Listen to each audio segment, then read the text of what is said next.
Good evening, everyone, and welcome to Atlanta Fulton County Stadium, where the final weekend of the 1991 National League West season has arrived.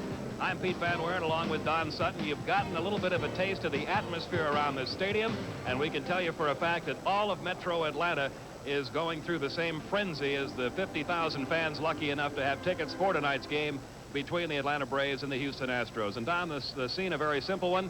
The Braves play the Astros here in about 2.5 hours. It'll be the Dodgers playing the Giants at Candlestick Park.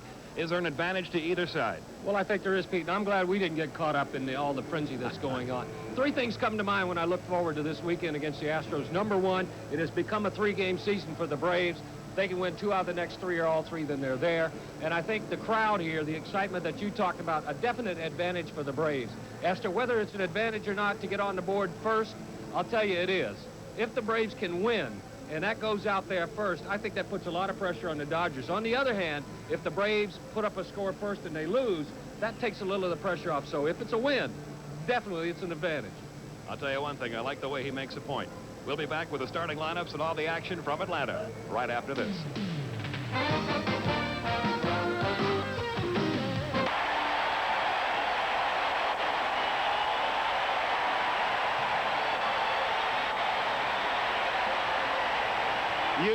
You see it. If you were here, you could feel it. It is electric in Atlanta Fulton County Stadium. For the Braves, simply they want to win and wait. That's all they want to do.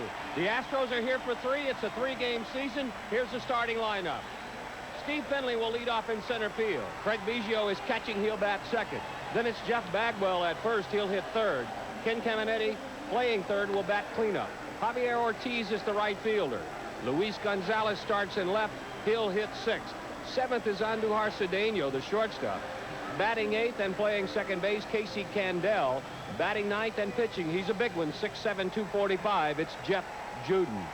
That's the Astros starting lineup. For the Braves defensively, they will have an outfield of Smith, Gant, and Justice. They will have an infield of Pendleton, Belliard, Lemke, and Bream. Behind the plate, once again, it's Greg Olson. And on the mound, the most mature 21-year-old in the big leagues. There's a look at Steve Avery. Avery, you see his record. He is coming off of an outing in Houston where he got no decision. He pitched 7 innings. He gave up 3 runs, didn't walk anybody. Braves eventually won that in 13 innings. The umpires for game 1. There's a look at him. Here's how they'll line up. Frank Pulley is at home plate. Charlie Williams at first. Randy Marsh at second. And Harry Wendelstedt is at third. We're about set to get underway. And if you don't like this, you need a hula hoop or something. Peter, kick us off. I don't need a hula hoop, okay? Okay. This is great. Steve Finley will lead it off, followed by Craig Biggio and then Jeff Bagwell against Steve Avery. You got a 21-year-old Steve Avery facing 20-year-old Jeff Juden, one of the biggest games of the year here in Atlanta tonight. Finley, 287, 8 homers, all on the road, 54 runs driven in. He takes his strike, and listen to these people.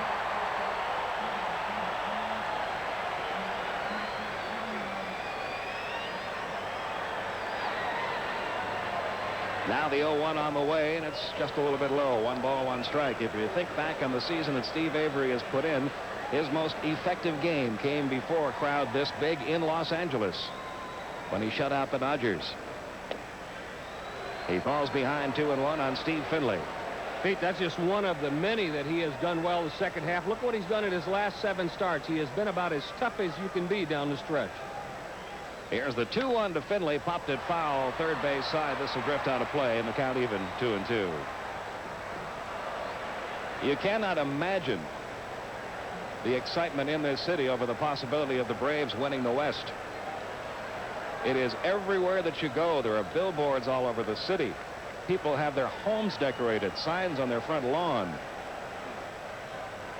Here's the 2-2, fouled back. It stays 2-2. And up in my city, Roswell, they were trying to give a little bit of a support with some street signs, and apparently it was met with disfavor. But the city of Roswell, with just their speed limit signs and city limit signs, were trying to help. It's full now, 3-2 on Steve Finley. There is actually a group of people camped right outside Atlanta Fulton County Stadium. They've been there nonstop since 3 o'clock yesterday afternoon playing tom-toms. And they say they will continue until the Braves clinch the West. 24 hours a day we're talking. Well, let's hope it's this year. That would be a long gig. And it'll be quite an experience for these young Houston Astros under manager Art Howe to go through.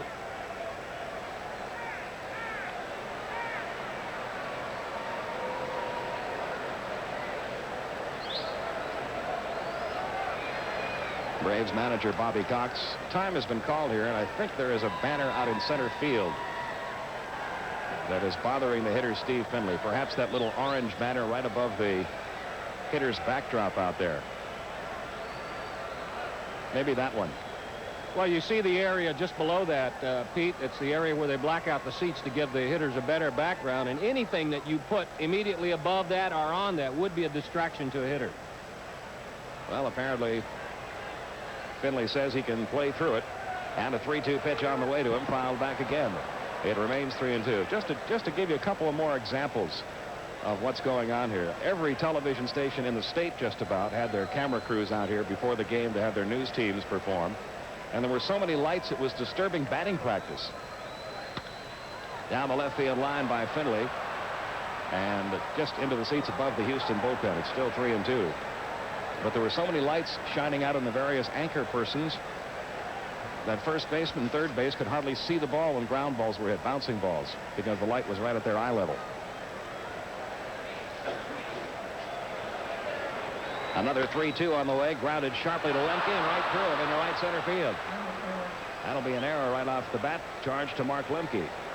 And Houston gets the first base runner of the night. Looked like Mark thought that this was going to come up. You can see it. He's in a good fielding position.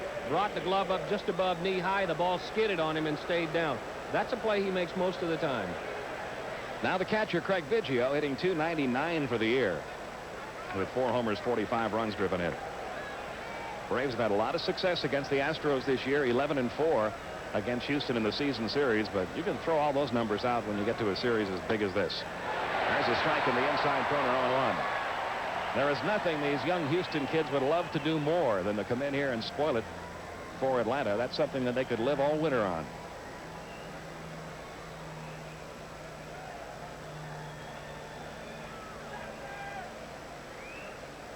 And a lot of these Astro kids, Pete, if they continue to go and can get a little maybe input of cash over there with the Astros, may be experiencing the same thing on the other side of the field in a couple of years. They have done it the right way. They have a nucleus of very talented young kids who can mature just like the Braves did.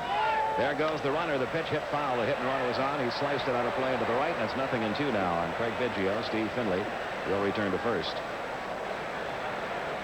You hate to see the leadoff guy get on anyway. Base hit, error, because in a game like this, you'd kind of like to have the first inning go smoothly. But one thing that the Braves can kind of fall back on is that the Astros have not fared well against left-handed pitching. Most of their wins have come against righties, and there have been times during the year where they have just out-and-out struggled against lefties. There's a look at the runner at first, Steve Finley. Nobody out. A count of 0-2 on Craig Biggio. And the 0-2 on the way. Slapped out towards second. Lemke over to Belliard. One on to first. He didn't get it. They get the 4-6 force down at second base. Craig Biggio beating the relay to first on a high chopper. Not really a double play ball. Biggio can run anyway. You see the big bounce there. Lemke with the sidearm flip, and I don't think they could have unloaded it any quicker. But Biggio with his speed wasn't even close down there. So Biggio becomes the runner at first with 1 out now for Rookie of the Year candidate Jeff Bagwell. .295, 15 homers, 82 RBIs. He's hit .339 over the last 30 games.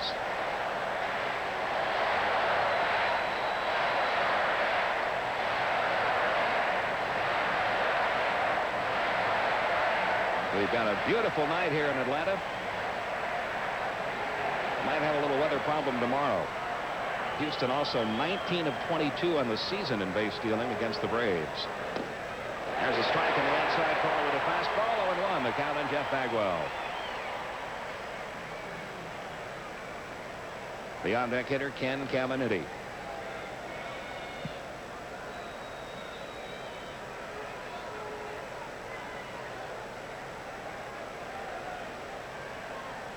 Now the 0-1 on the way, and it missed a little bit low. 1 ball, 1 strike. Frank Pulley calling the balls and strikes tonight, normally a pitcher's umpire. We told you before the Astros have struggled against left-handers. Frank Pulley will get you in and out of the ballpark.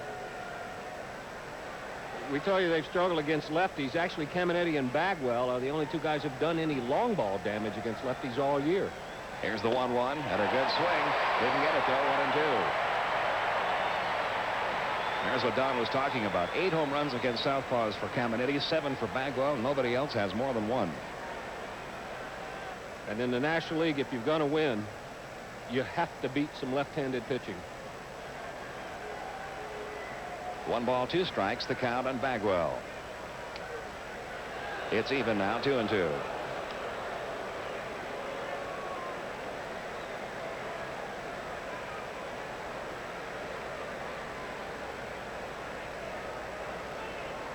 There's your runner at first, Craig Biggio. Excellent speed. He has 18 stolen bases, stole 3 in one game against Atlanta and Houston last weekend. He's going, the throw down by Olson, and he is in there again. That is 14 consecutive stolen bases for the Astros against the Braves, and 20 out of 23 on the season. It's number 19 for Craig Biggio. Oh, he got a good jump. You could see Avery's front leg hadn't even started toward the plate before Biggio was off and running. Olson's throw on the money, but with a jump like that, with his speed, it would have been almost impossible to throw him out. Now what Steve Avery has to do, and you got the right guy out there, don't let that upset you. Play for the out. If he advances on the out, okay, no big deal. Just get the out. It's 3-2 now on Bagwell.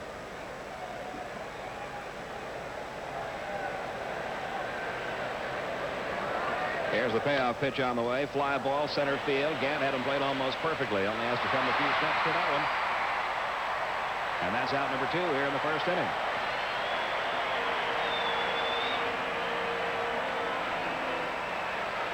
Now third baseman Ken Caminetti, who comes in at 254. He has 12 homers, 79 runs driven in, a 295 average over his last 22 games.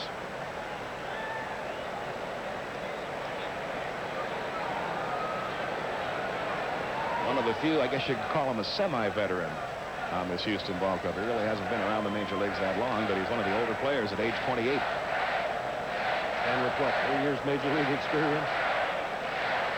First pitch on the way to Caminetti. Breaking ball, strike, inside corner, 0-1. 2 outs, a runner down at second, just underway from a sold-out Atlanta Fulton County Stadium. We are sold out again tomorrow and again on Sunday afternoon.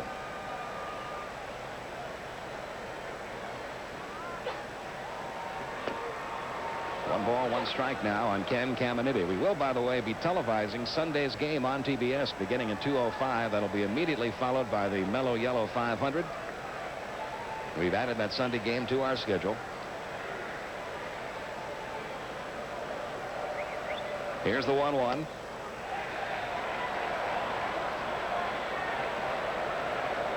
Javier Ortiz waits on deck. There's Ortiz.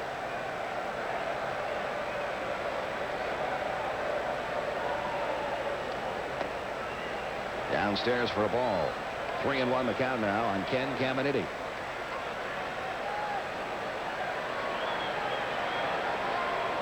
Avery will try to make 2 good pitches here, not just reach back and try to throw the fastball belt high, inner half right by him. You've got a lesser experienced batter on deck. You're good to get out of here without giving up the run. Got the breaking ball in the inside corner. It's full now, 3-2. One of Steve Avery's strengths at his young age is his ability to throw any one of his 3 pitches for a strike anytime in the count. Take a look at this curveball. You've got to be setting fastball if you're Caminetti. And he didn't get it. He did the wise thing, though. He didn't swing. He swung at that one, did get the fastball there, and fouled it back, 3-2. 3-1 curveball. He drops it in there. How can you stand up there and look for a fastball? Caminetti couldn't. That was the belt high down the middle fastball, and he was tardy on it. Pitching like Avery does, not really being locked into having to throw one certain pitch in any certain count, he can really confuse some hitters. Another 3-2 pitch on the way, and he lost him. Avery issues his first walk. Runners now at first and second with 2 down for Javier Ortiz. Hitting .267. He has 1 homer and 5 runs driven in. Also spent part of the year at Tucson in AAA ball, where he hit .323. And something taking place in the middle of the diamond we have seen happen so often this year. First and second, 2 outs. He walked a guy. Here comes Pendleton. And chances are just to say, hey, you got good stuff. Don't let that bother you. Just because you walked a guy, I don't think you've got to come right down the middle on this guy. Keep pitching like you can. Runners first and second, 2 outs. Ortiz fouls back the first one, 0-1 the count. Braves play him a little bit differently than I would expect them to, Pete. We saw him hit the ball the other way in the Astrodome hard, but Lonnie is playing him a little to pull in left. Ron Gant shaded slightly to the left field side, and they're playing him to pull in the infield. So Avery must be going to give him change-ups and breaking balls, pitches they expect him to pull if he does hit them.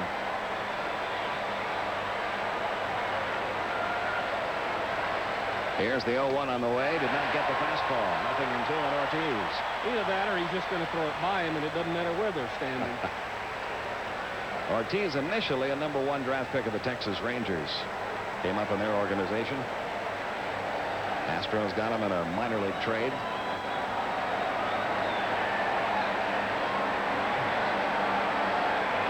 Caminetti, the runner at first. Biggio, the runner at second.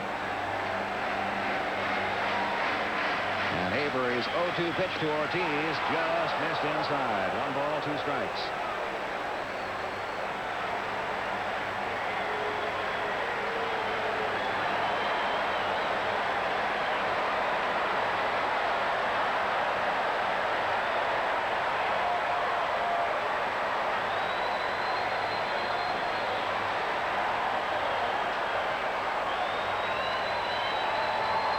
Here's the 1-2 on the way. Strike 3 call. Caught the inside corner. And Avery is out of it. The Astros strand runners at first and second. This crowd electric tonight here in Atlanta. No score after a half inning.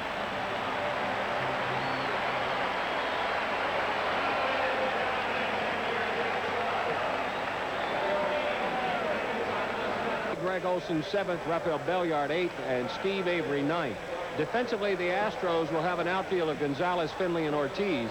In the infield, you'll see Caminetti, Cedeno, Candel, and Bagwell. Biggio's behind the plate, and young Jeff Juden is on the mound. There you have a look at him. At age 20 and at 6'7", 245, he is the youngest player on the field, and he is also by far the largest. You see his numbers for the year. He has split the year at AA Jacksonville, AAA Tucson before coming up here. And he threw well for part of the game against the Braves out in Houston.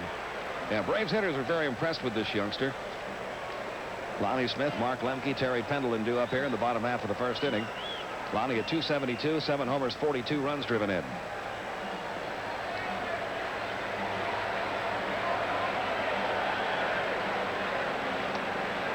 And the first one misses high, ball 1 to Lonnie Smith.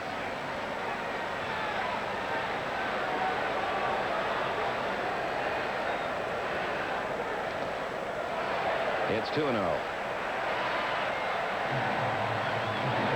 The on-deck hitter, Mark Lemke. And the Tomahawks are out here in Atlanta. And they'll be out a lot tonight.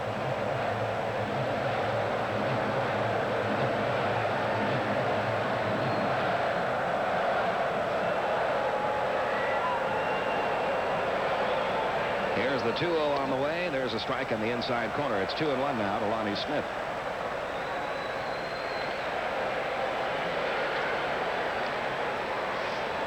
Juden's 2-1, hit sharply. Nice backhanded play by Cedeno. Long throw to first, gets Lonnie Smith. Good play by the rookie shortstop Andujar Cedeno. And 1 out in the bottom half of the first. This kid has good range. Look how he plants. You get a chance to see how strong his arm is. No bounce, about belt high. Lonnie runs well, but that's a good play by Cedeno. So 1 away now for Mark Lemke, who comes in at 237, a couple of home runs, 23 runs driven in. Had a 9-game hitting streak snapped in the final game in Cincinnati. Takes the first pitch from Juden downstairs for a ball.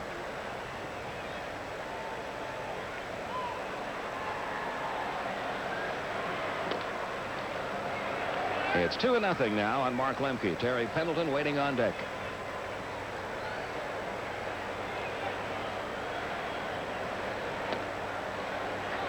And Juden falling behind 3-0 now on Lemke. There's Terry Pendleton, now the league's leading hitter, heading into the final weekend. On 4 straight, Lemke walks, and the Braves have their first base runner.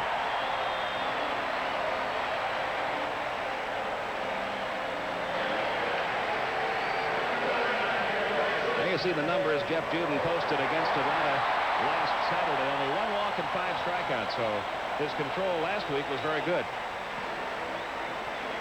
You mentioned Pendleton now leads the league. He has done it with a real surge in his last 25 ball games. You see where he stands there, just percentage points ahead, but he's hitting close to 365 in the last month.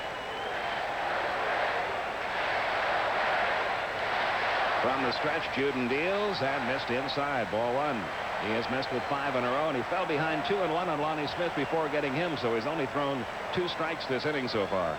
And the tendency, if you're a young pitcher like that, and I'll bet you Biggio recognized it right away, is to not continue to throw with the good motion and just throw it hard. All of a sudden, you can see Juden, it's like he's throwing a dart. He's trying to pinpoint it for a strike and a good strike instead of letting the good action that he has, like he did the last time he faced the Braves, work for him.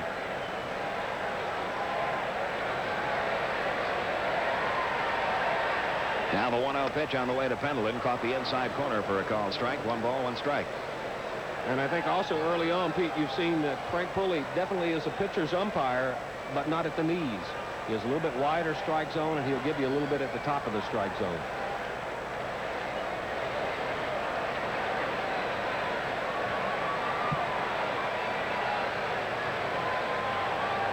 One man out. Lemke the runner at first. No score. Bottom half of the first inning. First of 3 with the Astros.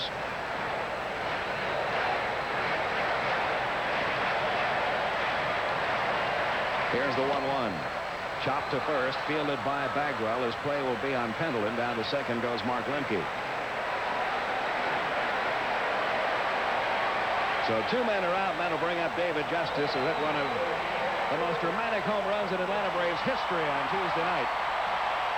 Now hitting 280, 21 homers, 87 RBIs. We know a lot of you fans watching at home go a little wacky when David connects, but we hope that you don't do what Kathleen Mosley did in Greenville, South Carolina. We got a newspaper clipping today from Greenville. She had just gone to bed Tuesday night, and she heard her husband screaming, get out of here.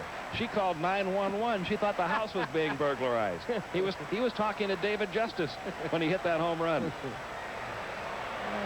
That was a great story. We got a copy of that today, mailed to us by a fan. First pitch to Justice is low, ball 1. That was in Greenville? In Greenville, South Carolina. I hope the police department there either are Braves fans or have a great sense of humor. When she saw her husband walk into the room saying, what are you doing talking on the phone? She just handed him the phone. He had to explain, hi, this is Dr. Mosley. You're not going to believe this, but all I was doing was watching the Braves game.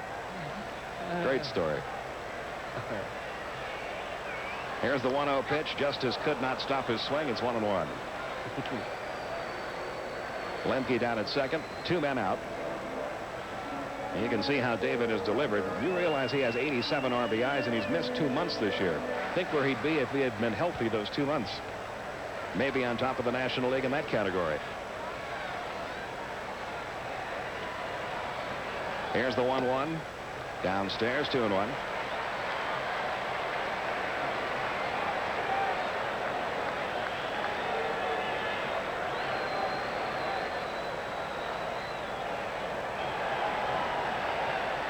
You know, we like to work in numbers sometimes, but if you really want an impressive one, in the 162 games that David Justice has played since he replaced Dale Murphy,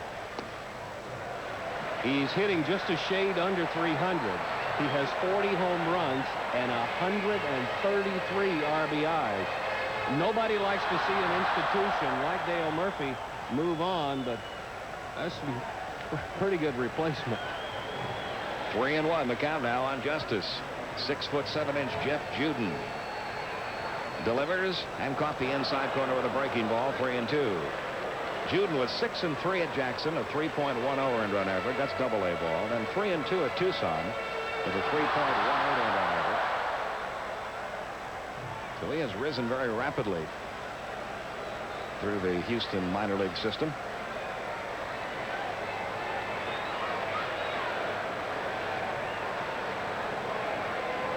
He and Biggio having trouble getting together.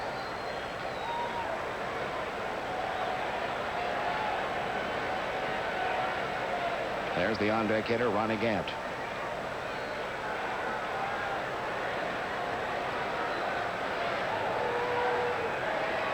And now Juden wants to talk it over with Biggio.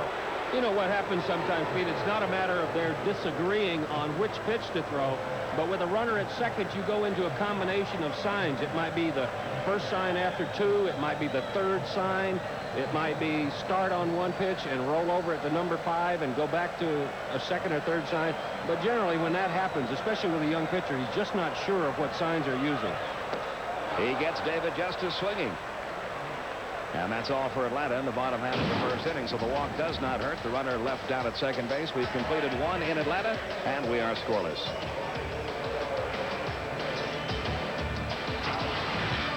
Icoten. It cures athlete's foot. Step up to the mic. No score as we go to the top half of inning 2. Luis Gonzalez, Andujar Cedeno, and Casey Candel do up against Steve Avery. Gonzalez 254, 13 homers, 69 runs driven in. This kid has good power. And he takes a strike from Avery, 0-1. He also has 27 doubles and 9 triples.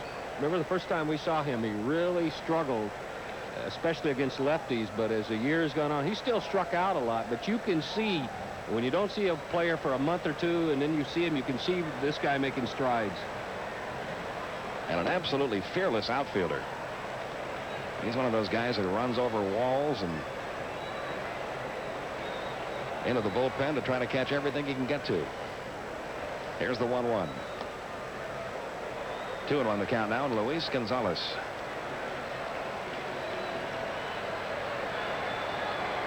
Andujar Cedeno waiting on deck. That'll be out of play. And the count even on Gonzalez now, 2-2.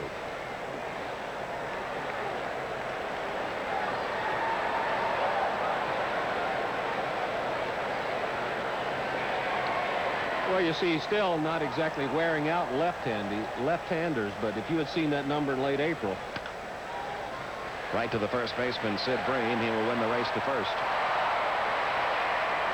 And there's one gone in the top half of the second. Now the shortstop, Andujar Cedeno. This kid has a chance to become a star in the major leagues. Hitting .243 with 8 homers and 33 RBIs since coming up from AAA ball, where he hit 6 homers and drove in 55. So this season, this shortstop has driven in 88 runs combined between AAA and the majors. He's done all that while striking out over 100 times, too. Once he learns to become a little bit more disciplined, or maybe he never will, maybe he'll just make better contact.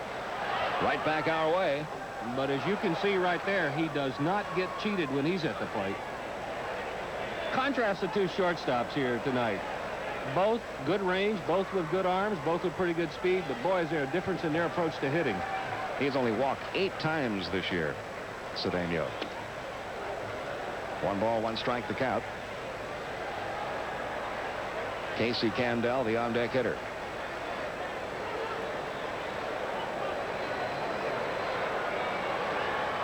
And Avery is 1-1 on the way. Line drive, but right at Bello. From one shortstop to another, 2 outs.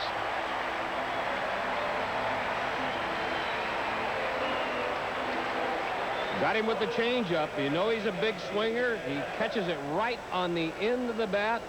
Belliard, soft liner. It's an easy play. That'll bring up Casey Candel, a .263 hitter for the year. 4 homers, 49 runs driven in. One of the peskiest hitters against the Braves on this Houston team. He takes a strike on 1.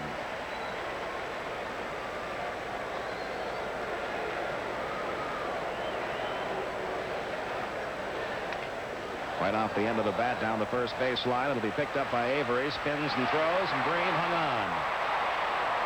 1-2-3 for the Astros in the second. We've completed an inning and a half in Atlanta, and we are scoreless.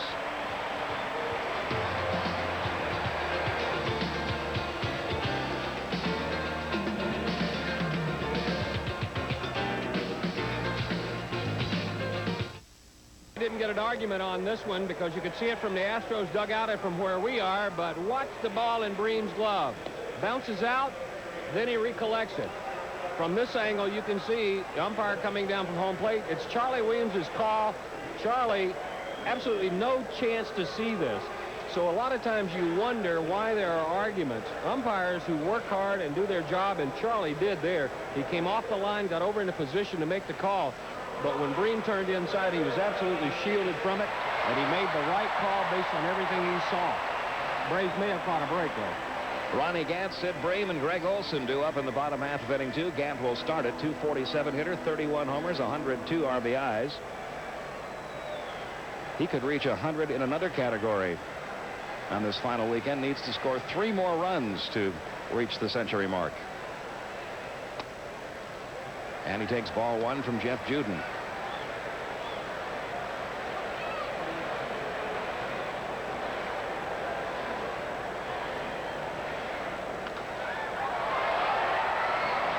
Back out of play and the count even. 1 ball, 1 strike. That's a fastball the Braves saw from Juden in the Astrodome, and he's actually pitching a little differently here than he did over there.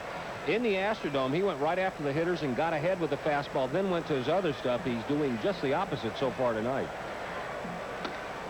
Missing inside with a fastball. 2-1 to Ronnie Gant. Sid Bream on deck. And then Greg Olson.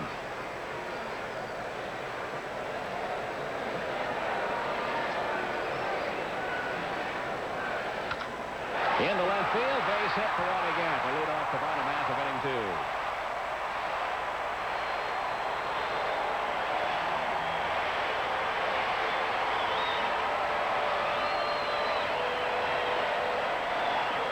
Tried to throw that fastball in on Gant again, and you've seen him all year long. If you're going to throw it in there, you better get it way in, not down and in. He didn't elevate this one, but that got by Caminetti before he even had a chance to take a step toward him.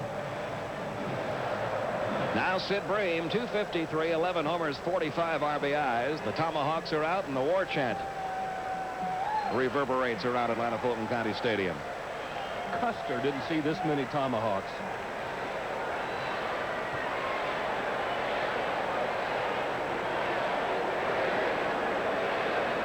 Ronnie with 33 steals this year.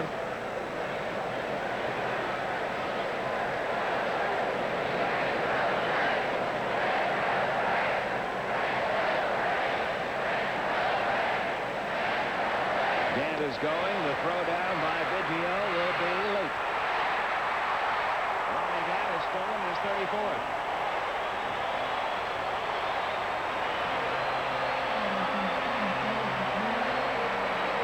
The move for a couple of reasons. Biggio doesn't throw that well, and Gant, once he can get to second, now anything on the right side by Breen puts him in over at third with less than 2 out. He gets a good jump on Juden.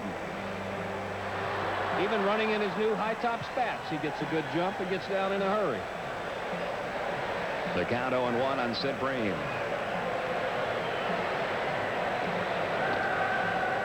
It's even now, 1 ball, 1 strike. Someone has a tom-tom that has been going continually out in right field somewhere since this game started.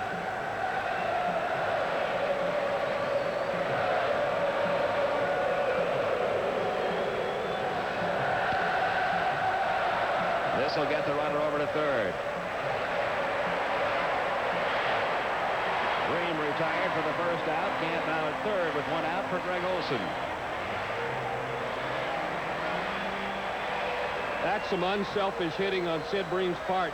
You know, and I know, he hasn't been tearing the cover off the ball lately. His batting average has fallen some, but he's still, and one of the reasons he and Pendleton are such leaders, he is still willing to make it out if it's a productive out, and it's just what he did.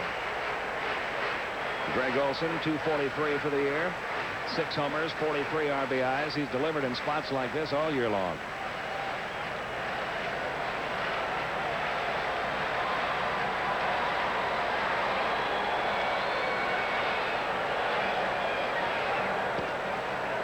A ball outside. Interesting defensive alignment in the infield. Did you notice that, Pete? First and third, they're in. And the shortstop and the second baseman are back. I really don't understand the reasoning behind that, because it means now that Olson can hit one by Caminetti. The only way they're going to make a play is if it's right at it, and his angle is cut down if it's not right at him. And the count goes to 2-0, and they're pitching him away.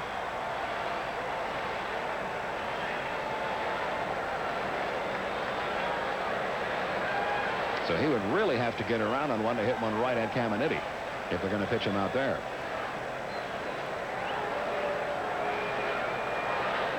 Here's the 2-0. Away again, 3-0. And now let's see.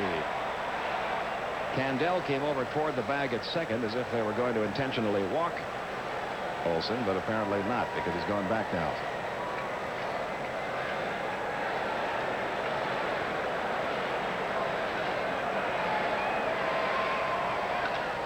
High in the air, deep to left field. Gonzalez going back to the warning track, to the wall. He's got it, tagging at third, run again. It's 1-0 Atlanta.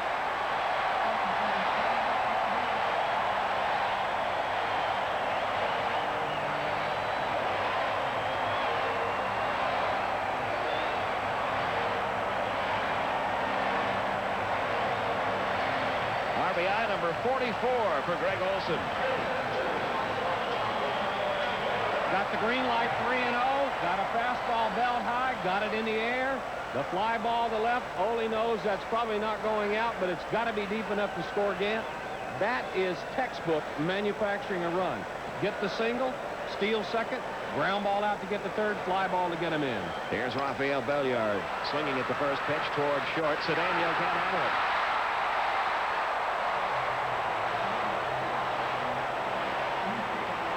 It'll be an error on Andujar Cedeno. And if nothing else, that at least gets the pitcher up in this inning, Steve Avery. Sometimes people who do things well and with a little flair try to add just a touch more flair to it. Watch this, trying to sling it out, didn't have a good grip. He's going to unload the first, but when he didn't have a grip on the ball, lost it completely. So now Avery steps in. Avery, a .227 hitter, not a bad hitting pitcher at all. He's helped himself in several games this year.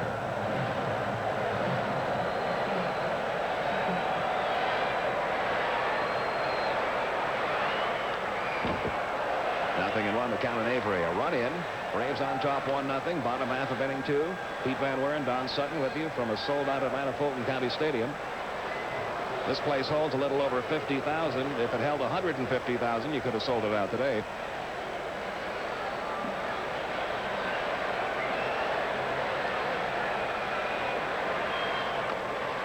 Foul away again. 0-2 now on Avery.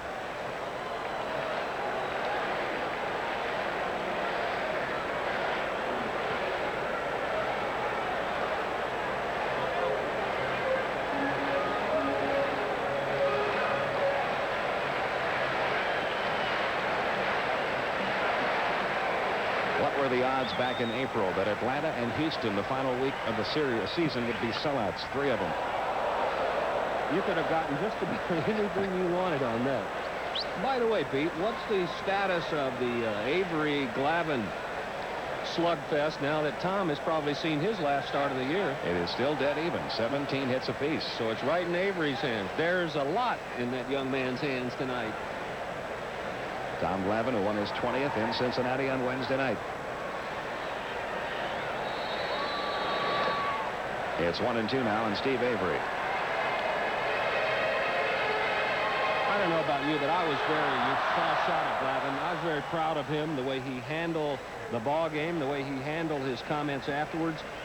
Early on, the error, but he shook it off, and I'll tell you what, he has really matured into a world-class pitcher. Still a ball and 2 strikes on Steve Avery. One of the scouts, and there are a lot of them here, making the comment on how many pitching staffs today have a guy that might win the Cy Young Award this year and 2 candidates who might win it next year in John Smoltz and Steve Avery. Not many. And throw Glavine in there too. Actually, 3 candidates that might win it next year. Down toward short. Andujar's got this and drops this one too. Trying to be flashy again with a little routine underhand toss to second. He was going to come up over the top. And he commits his second error of the inning. One of the things he will learn eventually is you don't have to hot dog everything. This was going to be one of those Tony Fernandez sidearm snaps to second, but he didn't have to. A little glove toss would have done it. Because of that, the Braves still have an inning alive. So consecutive errors by Andujar Cedeno. Runners at first and second. 2 men out. Back to the top of the order. Lonnie Smith, who grounded out to short his first time.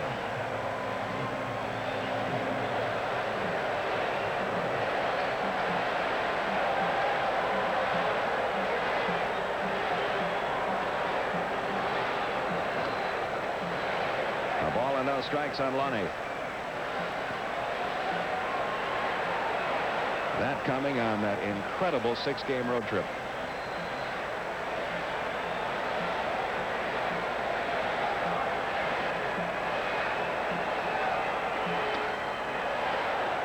It's 2-0 now on Lonnie Smith. Juden has really gotten 5 people out or 4 people out in this inning. He needs to get a 5th person out to get out of it. But 2 errors. I put those 2 on. Avery at first, Belliard at second.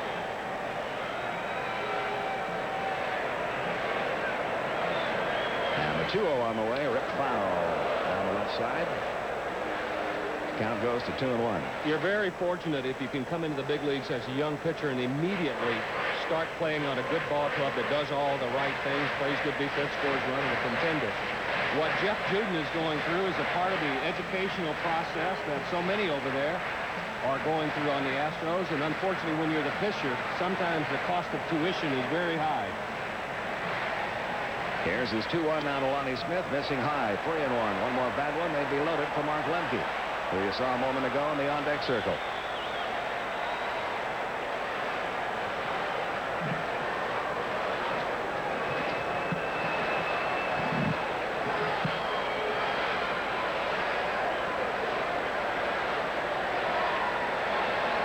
Here's the 3-1. Into left field, base hit. Belliard gets the green light around third. Gonzalez firing home. It'll be cut off. No, it won't. Caminiti let it go, but it's not in time to get Belliard. It's 2-0 Atlanta. Lonnie Smith drives in his 43rd of the year.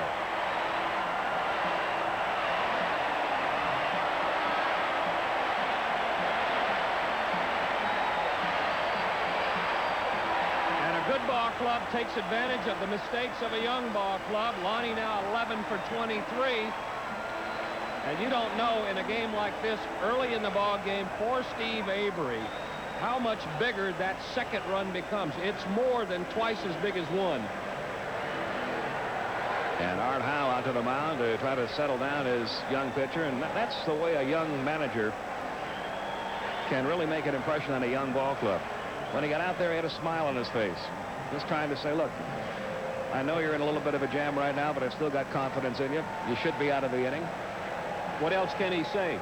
And he knows right now that the moves he's making with these kids, the things he's telling them is not so much for tonight or tomorrow or the next day as it is for next year, next spring, the year after that. Runners still at first and second, 2 outs, 2 runs in. Mark Lemke, who walked in the first, is up.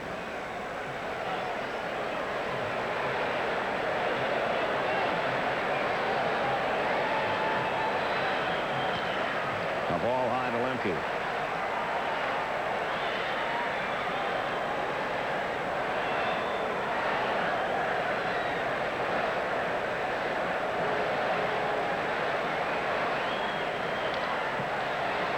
Fouled on the right side. 1 ball, 1 strike.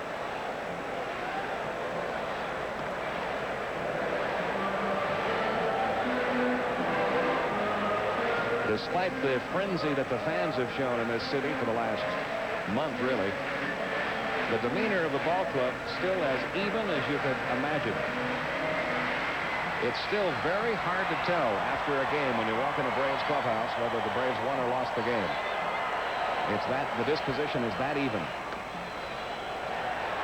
And that's a real bonus, too, when you play 6 months, 162 games, and especially when you come into a weekend like this where it really is a 3-game season.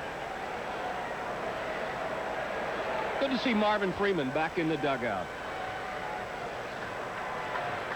Here's the 2-1 pitch on the way to Lemke. Off the glove of Biggio, 2-2. Yes, Marvin had that back surgery and had to go back home and recuperate, start his rehab. He'll be ready to go by next spring, he says. Twice he's told me, Pete, that the letters and the cards and the phone calls that he got really meant so much to him because he was really down about having to leave this ball club. He had been Boy, he had been as good as you can get out of that bullpen for about 6 weeks. There's a look at Big Marvin. 2 balls, 2 strikes on Lemke. And it's full now, 3-2. This will give the runners a head start. Terry Pendleton waiting on deck.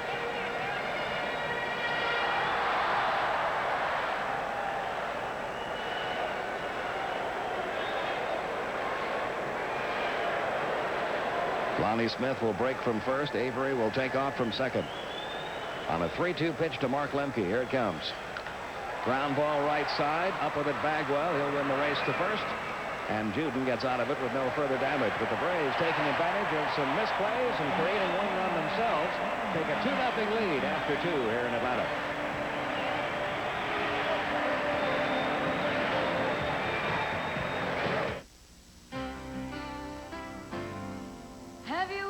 Here, Braves will take on the Houston Astros on TBS. Great place to be. Then immediately following Braves baseball, stay with us for the Mellow Yellow 500 from Charlotte Motor Speedway. Mark Martin holds the position in this NASCAR event. Ken Squire, Neil Bonnet, Mike Joy, Dick Berggren, and Chris Economaki will bring you all the action from Charlotte. Braves baseball, auto racing. That's a pretty good doubleheader coming up this Sunday. And you get a look at some more of the banners, and there are probably thousands of them tonight here in Atlanta Fulton County Stadium. The Houston Astros next year face that month-long road trip while the Republican convention is held at the Astrodome. If they wonder what the dome's going to look like while they're gone, they just ought to look around this place tonight. Placards all over the place.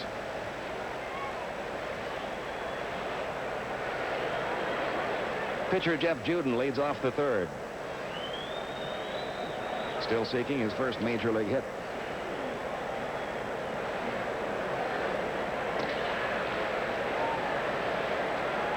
One ball, no strikes.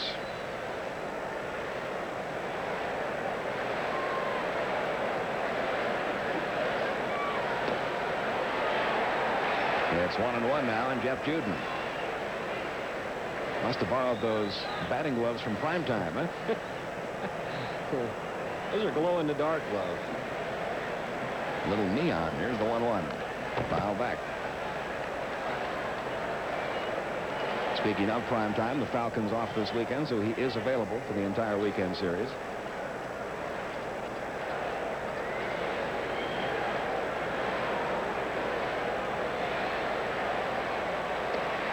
That's all for Juden. Second strikeout of the game for Avery. 1 out in the 3rd. Back to the top of the order now, Steve Finley. They'll reach on Lemke's error to open the game.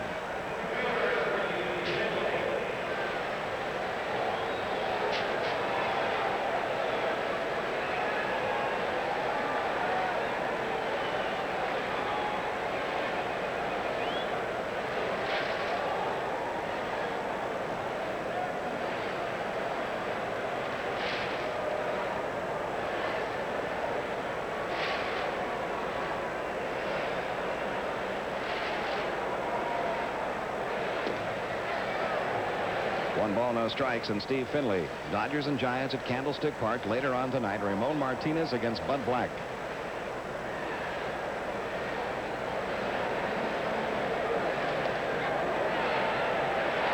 He went, and the count even. 1 ball, 1 strike.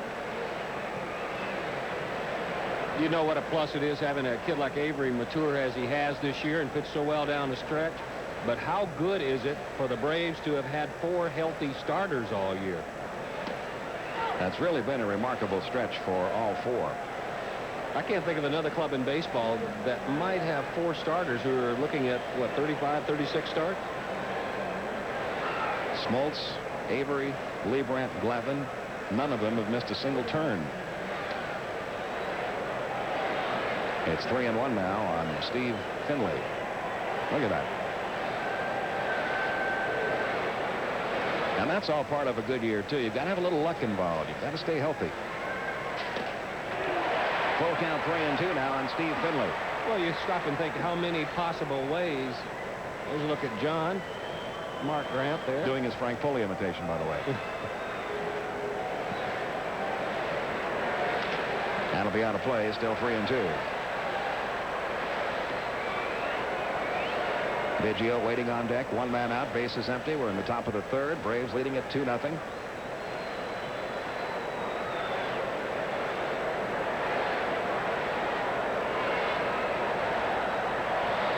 Here's the 3-2 on the way, and that's it for Finley. Avery records his third strikeout.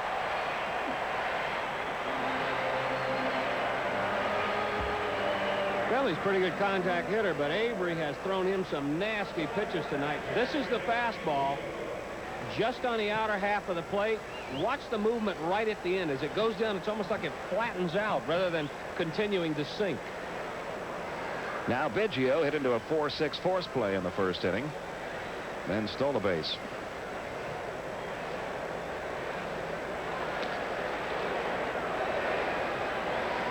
Biggio still at 299 for the year. Obviously his goal to get that average up 1 point this weekend. At the knees, it's 1-1.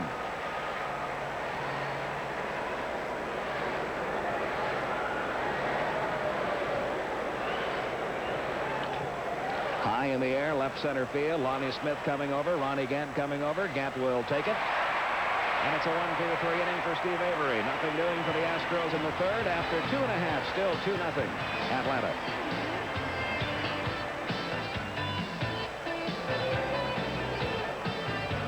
Mississippi, the Golden Eagles against the 17th ranked Auburn Tigers. 12:30 p.m. Eastern, with Bob Neal and Tim Foley bringing you all the action.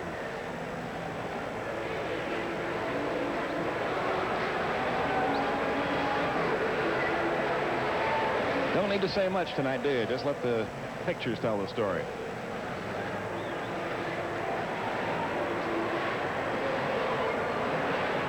Some of them. Terry Pendleton will lead off here in the bottom of the third. He grounded out to first in the first inning. We don't normally do jokes on the air, but I heard one yesterday that applies to this Atlanta Braves season. During the Mideast War, first the pitch to Pendleton, fouled away. During the Mideast War, General Schwarzkopf, walking in the desert, found a bottle. A genie came out and said, "I can grant you one wish." He laid out a map of the Middle East and said, "I would like peace restored to this entire region." He said, "I'm not a miracle worker. I'm just a genie. You may have one wish." He said, "I would like the Atlanta Braves to win the National League West." The genie said, "What was that first one?" That's how improbable a season the Atlanta Braves have put together. And now Mr. Sherholtz getting recommended for more than Executive of the Year. I'm not sure Stan Kasten would go for that. You're so happy for those folks.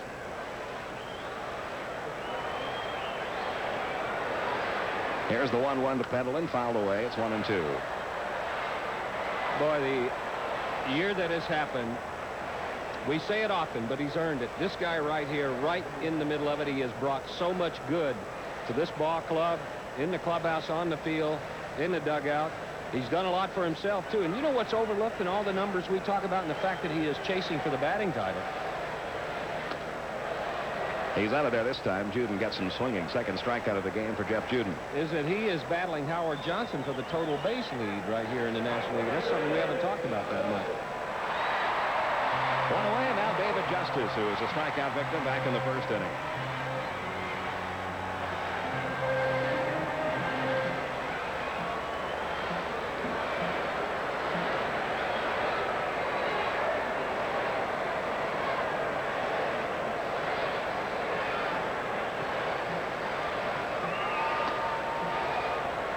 One ball, no strikes, the count on Justice. 2 runs, 2 hits, 1 error for Atlanta. No runs, no hits, and 2 errors for Houston. We're in the bottom of the third.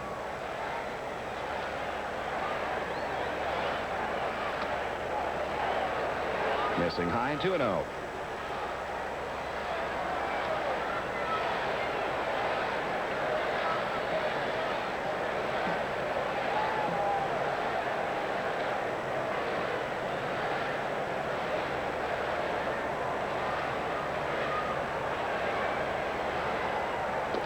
There's a strike in the inside corner. 2-1 to count on Justice.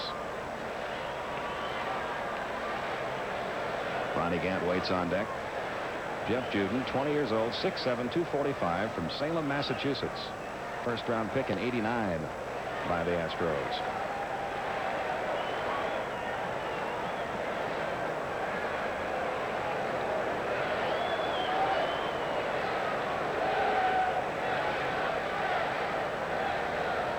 Here's his 3-1 now to David Justice. And he walked him this time. That's the second walk issued by Juden. A runner at first with one out. And Ronnie Gant will be the batter. Gant got it started in the second inning when he singled, stole second, went over to third on Bream's ground out, and came home on Greg Olson's sacrifice fly.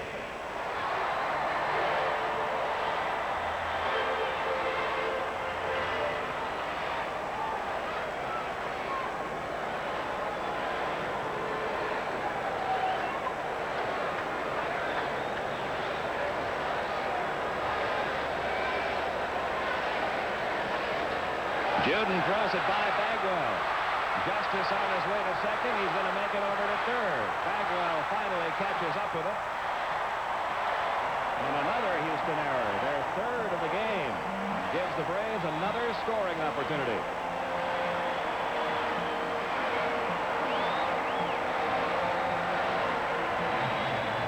Two things happen on this play. It's a quick move by Juden, and I don't think Bagwell was even set. And secondly, he threw it right into Justice. Bagwell had no chance of making the play. Smart move by David Justice here running the second. He took a look at where the ball was and where Bagwell was. Another look here, and he could coast there. But the key move was taking a look about halfway to second. Now the infield in all the way around. Little pop fly, shallow right field, long run for Bagwell, long run for Ortiz. Nobody can get to it. That's an out with the infield back. With the infield in, it's a run-scoring double. The Braves lead it 3-0.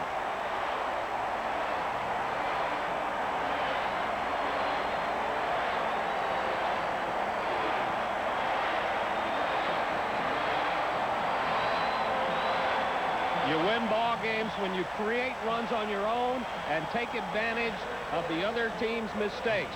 The mistake to throw past Bagwell here, bringing the infield in, opened up a lot of real estate there. You won't see Gant going that way too often. Ortiz in right field was almost all the way in right center, so it's a lucky bloop double for Gant and a little bit bigger lead for the Braves. Sid Bream grounded out to first his first time. Out in front of the changeup, 0-1. First time we've seen that pitch from Juden tonight, and he's got a good motion on it. Looks like he has good movement, too. 103 RBIs now for Ronnie Gant.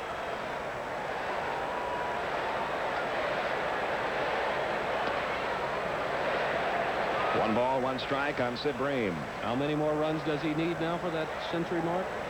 He's already scored one. He has scored 97, so 3 more times across the plate, and there's another milestone for Gant this season.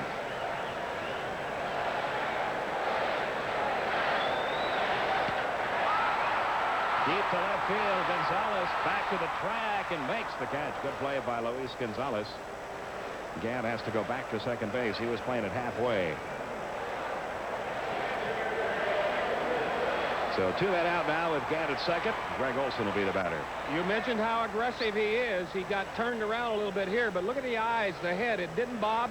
Stayed right on the ball even as he was turning around. He was playing Bream very shallow, so that's a good play. Olson drove in his 44th of the year with a sac fly to left back in the second.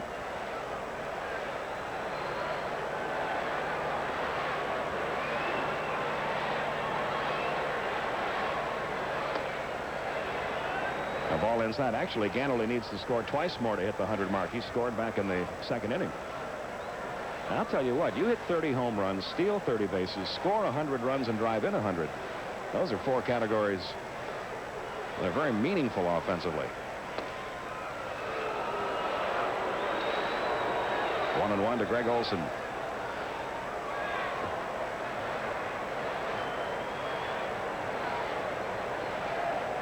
Well, the batting average hasn't jumped up into 260s, but he has made every hit count. And one more time, what a great job he's done behind the plate. Takes the breaking ball for strike 2. It's 1-2.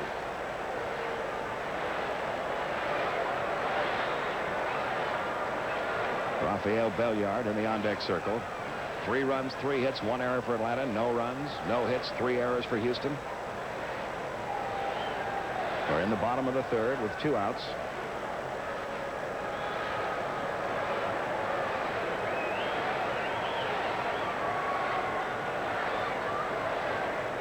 And Juden's 1-2 delivery. Right back our way. That went into the most crowded broadcasting booth in the history of baseball, right off to our left. And Ray Knight booted it. There we have a look. We have got 3 different broadcasts going into that booth. There are more people in that booth tonight than were in this stadium at this time last year.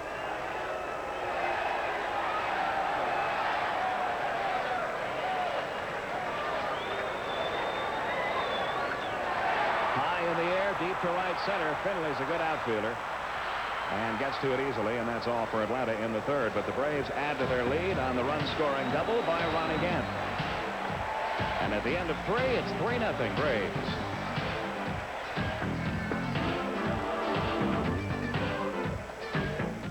Authorized under broadcasting rights granted by the Atlanta National League Baseball Club, intended solely for the entertainment of our audience. Any publication, rebroadcast, retransmission, or other use of the pictures, descriptions, or accounts of this game without the express written consent of the Atlanta National League Baseball Club is prohibited. And we go to the 4th inning. Here's Don Sutton. Nice job, Peter.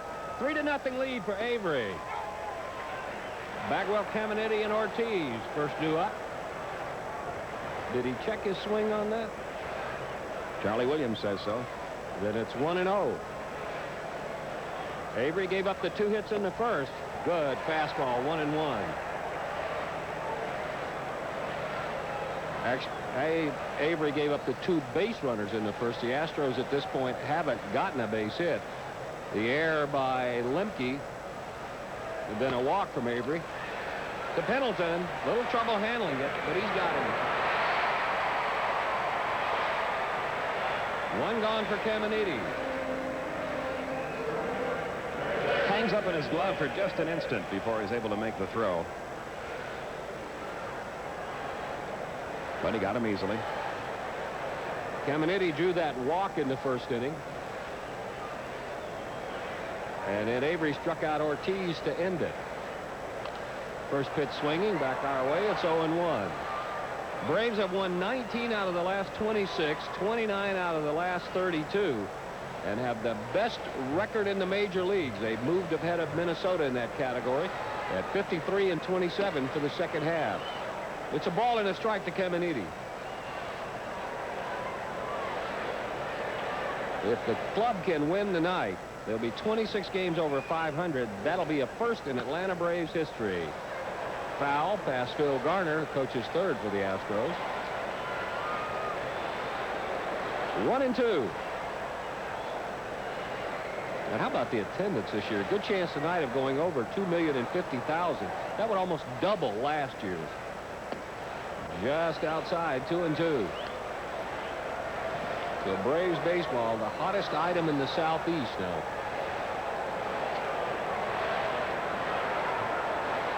The 2-2 from Avery. Slow roller. It'll stay foul. It's still 2-2.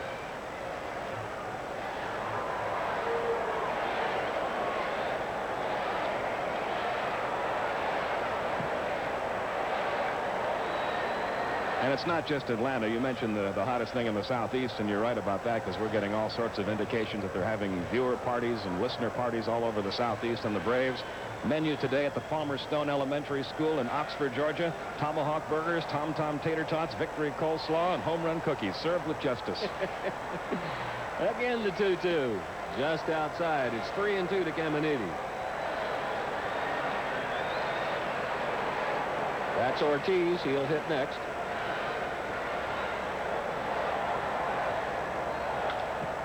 To left field, deep enough. Is it fair or foul? It's just foul. Caminiti is just now getting to second. Now he'll come back. He thought he had himself a dinger.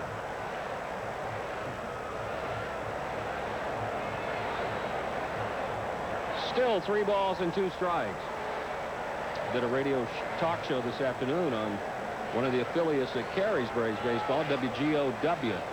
Up in Chattanooga, and the calls there were coming from all over, and certainly a hotbed of Braves fans up in that area. Did one today at a very unusual place, Ottawa, Ontario. On the corner, call strike 3. Number 4 for Avery.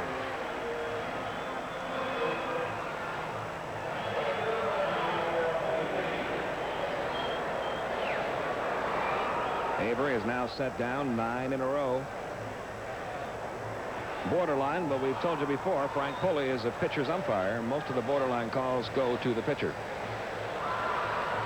And here's Ortiz. Avery has struck out 4, 2 swinging, 2 called. Ortiz was his first. It was a call, strike 3. Breaking ball misses low, 1-0.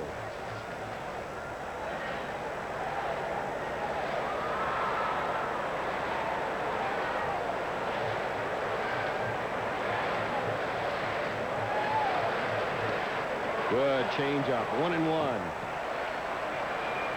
John Daniel from Bowden, Georgia. Dropped us a note. He watches us all the time.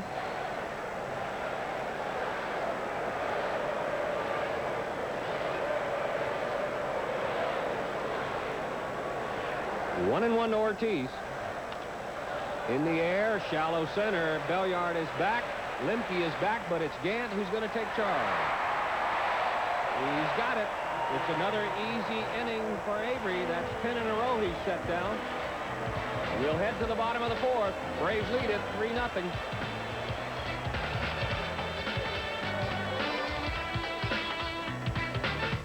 Her 93rd birthday up in Johnson City, which is one of the Triple Cities. And we congratulate the Triple Cities area. They're getting baseball back next year after an absence of about 20 years. Next year, they'll be the AA affiliate of the New York Mets. That's terrific. Here's Belliard. He got on the air in the 2nd inning. He eventually came around to score. Cedeno committed back-to-back errors on balls off the bat of Belliard and Avery. Foul back, it's 0-1. Yep, you knew early in the year that he showed in spring training he could play the defense, and that's why he was here. But look at that batting average. The second half. He's at 246 for the year. Out of play, it's 0-2.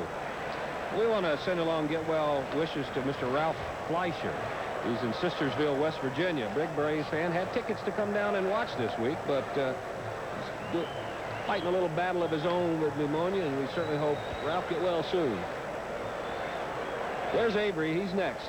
0-2 to Belliard.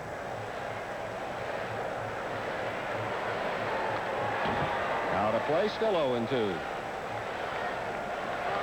Belliard looks like he's trying to take that swing that C.J. Clarence Jones has been working with him on when they play it that far off the line, try to pull the ball down there. And he's done that a few times, especially in the second half when the batting average has been higher. And a lot of times with runners in scoring position, he takes a shot down there. He's driven home some big runs. On the ground, Cedeno, another chance.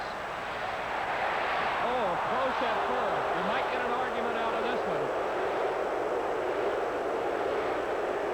Charlie Williams says he's out. Bobby Cox started to go argue, but changed his mind. To the naked eye, it looked like Belliard beat it. We'll get a chance to look at it a second time. Still looks like he beat it. To the slow-mo, it looked like he beat it. Yes, he did. Bang, bang play. Braves lose out on this one. One gone, and here's Avery. Down low with the breaking ball, 1-0.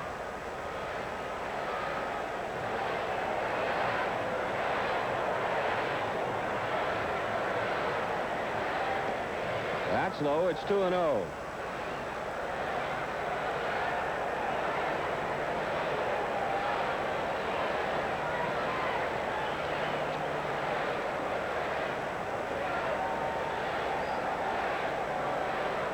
There's a strike. 2-1 to Avery. Avery with 17 hits. He's tied with Tom Glavine. One more and he wins the battle.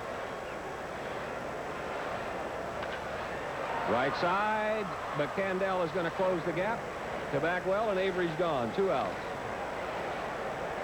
And here's Lonnie Smith. He'll take a little extra time so that Avery can get in and collect himself. We also want to send along some very special get well wishes to a friend of ours who watches every night, and every now and then I understand he figures out a lot of stuff we should know on the air. Russell Doyle. He's 7 years old. He goes to Laurel Ridge Elementary School in Decatur. He's having some surgery today at Scottish Rites Hospital. And Russell, we are pulling for you, and Thanks for always watching the Braves. We should also thank the Statler brothers for sending us those jackets and wish them the best on their upcoming TV series. Yes, sir. I do. Swing and a miss by Lonnie. It's 0-1. Starting to cool off a little bit. These will come in handy. 0-1 to Lonnie Smith. Lonnie is grounded to short. He's single. Fights it off out of play. It's 1-1. Lonnie at 274, 7 homers, 43 RBIs. I bet you he'd like to steal one more base. He has 9 for the year. 10, there just seems something nice about having double figures. On the ground, Cedeno will get another shot. Good arm. He's got Lonnie. So 3 ground outs. Take care of the 4th inning for the Braves. It's an easy one for Juden. We have completed 4 in Atlanta, and the Braves lead it 3-0.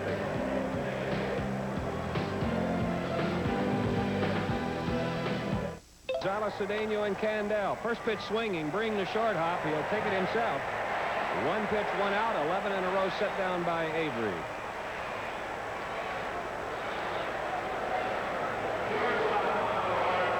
And here's Cedeno. Had a big swing last time up. Hit it right on the end of the bat. A good changeup from Avery. He's had a tough night in the field.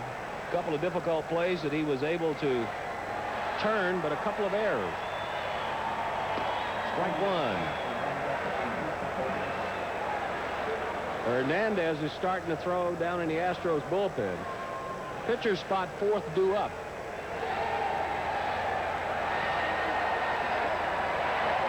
Good breaking ball from Avery. It's 0-2 to Cedeno. Cedeno, since being called up, has played in 64 ball games, and now right at 240 at bats. He's walked 8 times. He's struck out 72, so definitely a free swinger.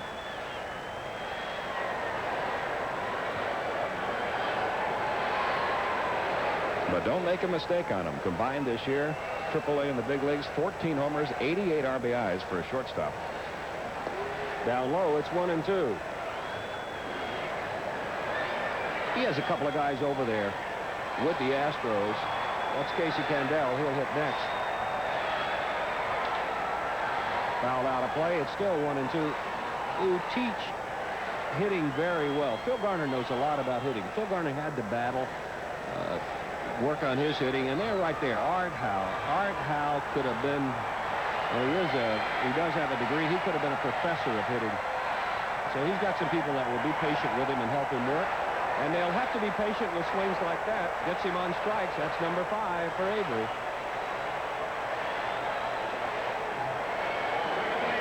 Well, once he got ahead in the count, he stopped throwing him strikes. Trying to get him to chase something out of the strike zone, and he did. Something a lot of people don't realize about Art Howe. Art, a very unusual person in baseball in that he was 25 years old before he played his first professional game. He was playing semi-pro ball when the Pirates signed him at age 25. First pitch swinging by Candel. Unusual for him. He's gone rather quietly. It's another 1-2-3 inning for Avery. Make it 13 in a row he is set down. We're halfway through, and the Braves lead it 3-0. 5, and yes, we will have it for you right here on TBS. That'll be our next televised game. Immediately following, stay tuned to TBS for the Mellow Yellow 500 from Charlotte Motor Speedway. Mark Martin holds the pole position in this NASCAR event. Ken Squire, Neil Bonnet, Mike Joy, Dick Berggren, and Chris Economaki will bring you all the action from Charlotte this Sunday. A great doubleheader of sports right here on TBS. We're halfway through this one. Mark Lemke will lead it off. Don Sutton, Skip Carey with you from the stadium in Atlanta. First pitch swinging deep to center, but Finley can play that position. 1 gone.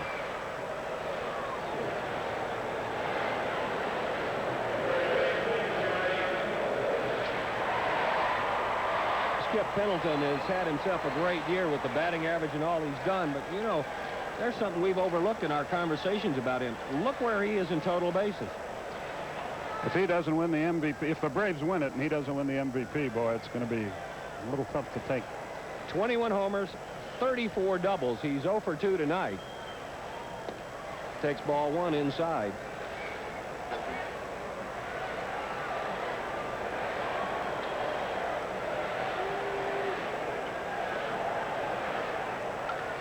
Deep to right field, and 4 more bases, 1 more dinger.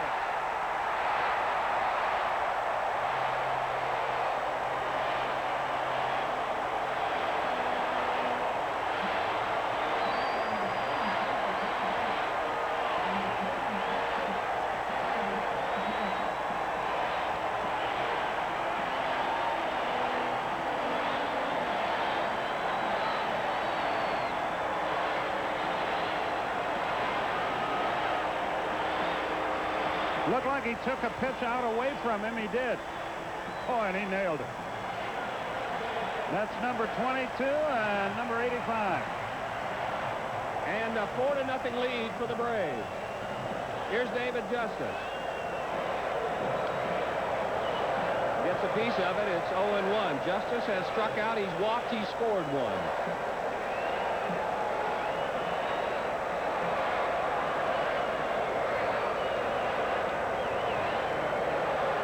Runs, 4 hits for the Braves. The Astros without a run or a hit through 5. Top left side. It'll be a long run for Cedeno and Caminiti. But Caminiti gets there. What a nice play by the Astros third baseman. People don't know how good a play that was. He is full tilt with guys coming at him from all directions. Great concentration. 2 outs, and here's Ron Gadd. He's perfect tonight. He singled, stole a base, scored 1, and doubled home 1. Ronnie now back up to 250. 103 RBIs. He needs 2 more runs for an even 100. Off speed and inside, it's 1-0.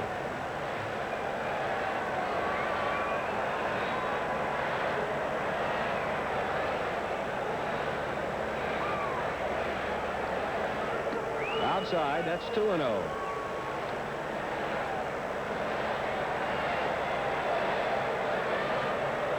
Astros play him straight up everywhere except first base. Bagwell a long way off the line. They really don't play him like the pull hitter that he is, and like we see so many other ball clubs defensive. You can see how far off the line Bagwell is at first. 3-0. Looked like he was green lighted, but it doesn't matter. It's inside ball 4. That's base on ball number 3, issued by Jeff Juden.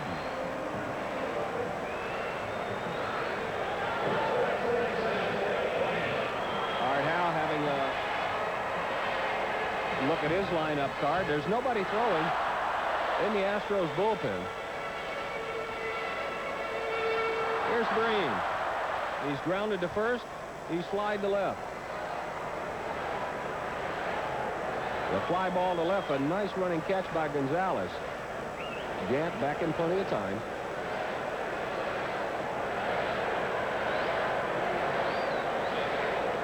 Now Hernandez has started to throw again.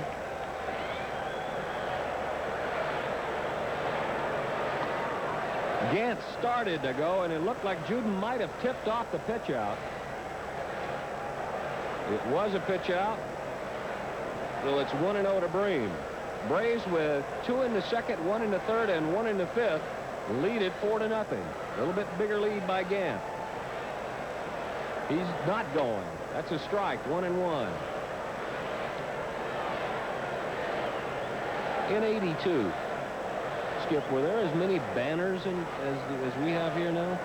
I don't think quite as many, no. Of course, we finished the season on the road, so that might have had something to do with it. Well, you did play here prior to going on the road, didn't you? Well, that's true. There goes Gant. There is a pitch out. And they're going to nail him at second. The phantom tag from Cedeno. They get Gant, but the Braves tack on 1 more on Terry Pendleton's 22nd home run. Another look at the steal attempt. At the end of 5 complete. 4-0 Braves.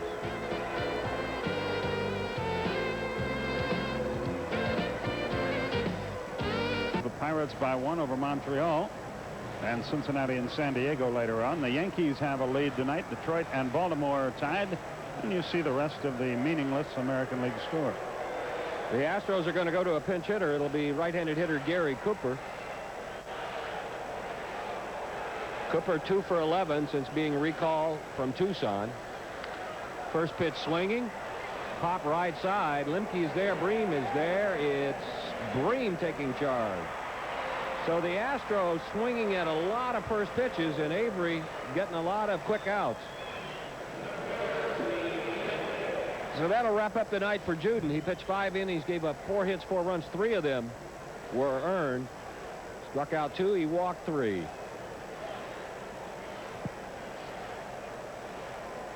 The top of the order, Steve Finley. Finley started the game off for the Astros by grounding one through Mark Lemke's legs. He was forced at second by Biggio. He has also struck out. Good fastball from Avery.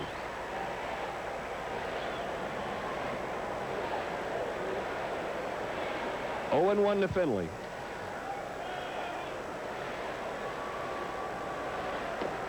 Just low. It's 2-1. 1-1.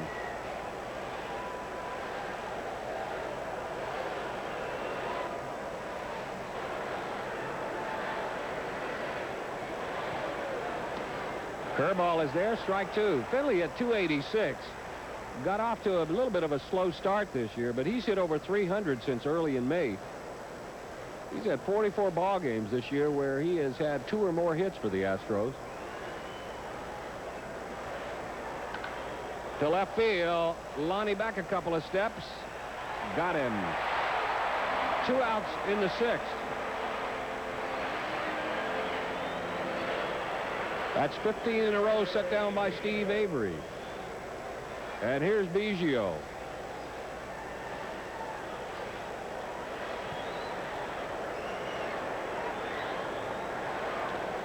Wouldn't this be something on top of everything else? Yes, it would. Unless we get letters, we shan't mention it for a little while. Oh. But one more out without a hit here would be wonderful. Ground ball. Pendleton. There is one more out without a hit. That's 16 in a row set down by Avery. Through 6 innings, the youngster is authoring a no-no. And the Braves lead it 4-0.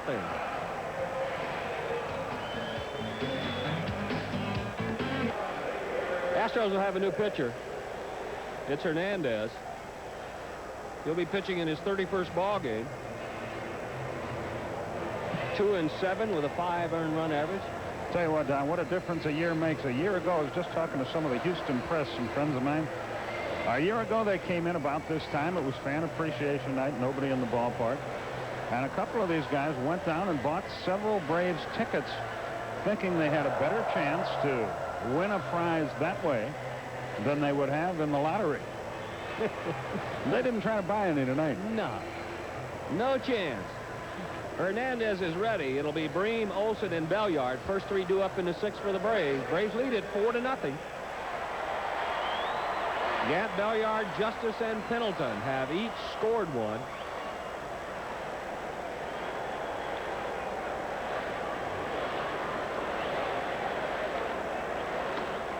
On the corner, strike 1 to Bream.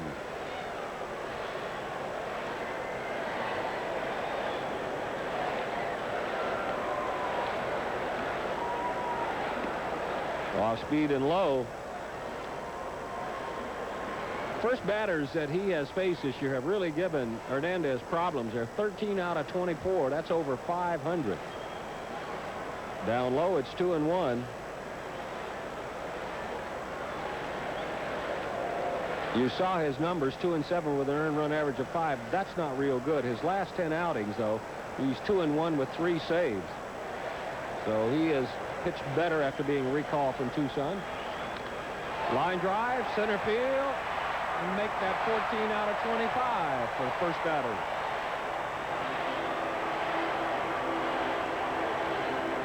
Another base hit for the Braves. That gives them 5.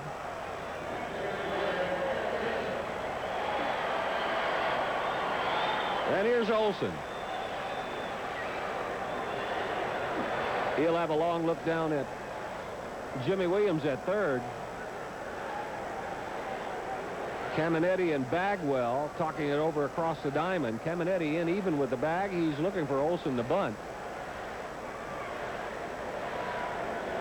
Now he's taken a couple of steps back.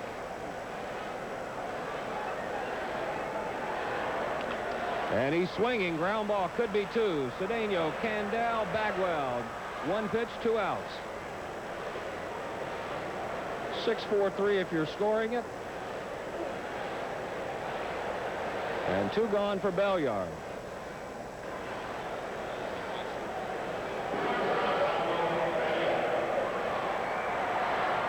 Braves got 2 in the second inning. They manufactured the first one. Gant single, stole second, went to third on Breen's ground out. Then Olsen hit the sac fly, but Belliard got on an error. Avery got on an error, and Lonnie Smith singled him home. So the error in the second cost the Astros a run. A high chop, tough play for Hernandez. Not in time. An infield single for Belliard.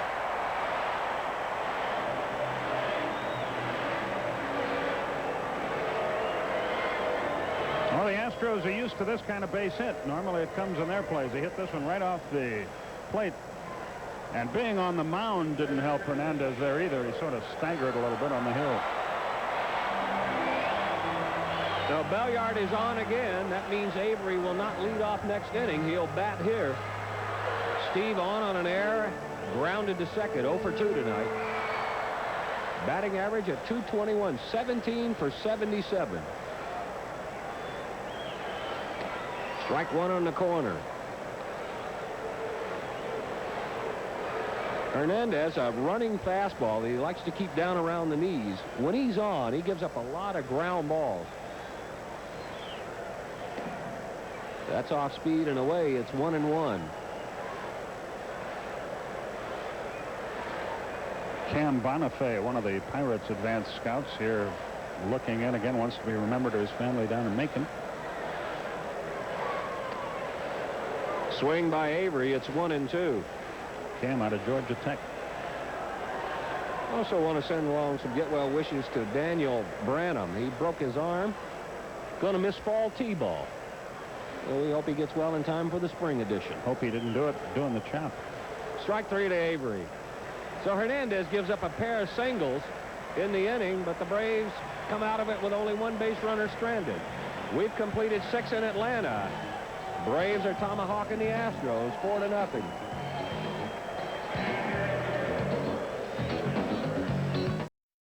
Game on Sunday. Flip over to TNT, where the Silver Bullet Show will kick things off. 7:30 p.m. It's the Steelers versus the Colts. A much elated Skip Carey and Pat Hayden will be bringing it to you. I know you'd rather be in Indianapolis than here. In the summertime. Yeah. Here is Skip Carey. He'll take you the rest of the way. Jeff Bagwell will lead it off. Thank you very much, Don. He's 0 for 2. He's flied to center. He's bounced to third. The wind by Avery in the pitch. A breaking ball inside. 1 ball, no strikes. He has a no-hitter through 6. He's set down 16 in a row. The heart of the order here in the 7th.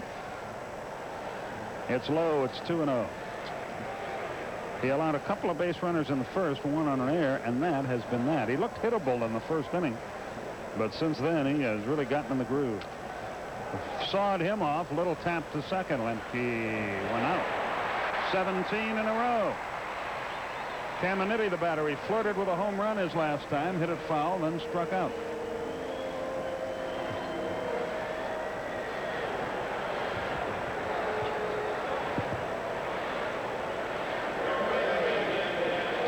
So Caminiti has walked and struck out on the night.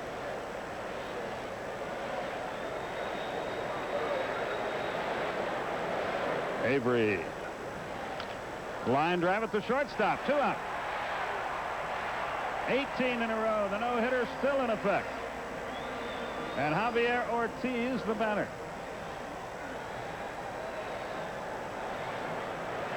Got the ball off the trademark. It's a line drive, but he really didn't crush it. Ortiz has struck out and flied to center.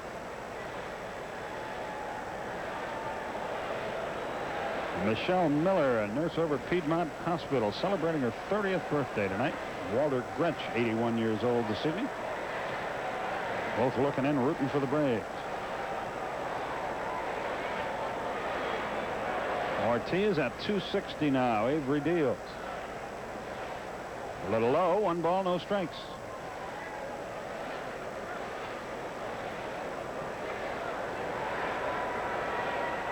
The Dodgers an hour and 5 minutes or so away from getting started. Martinez against Black.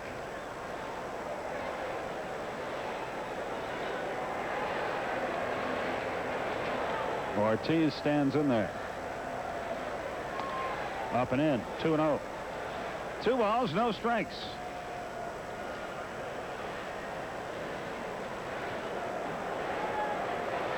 I don't know if the people of Atlanta can take much more. I guess we can, but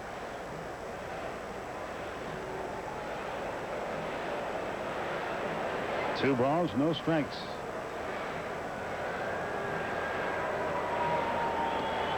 Outside, it's 3-0.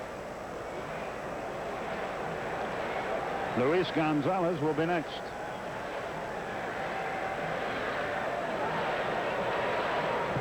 The Braves are 11-4 against Houston this year.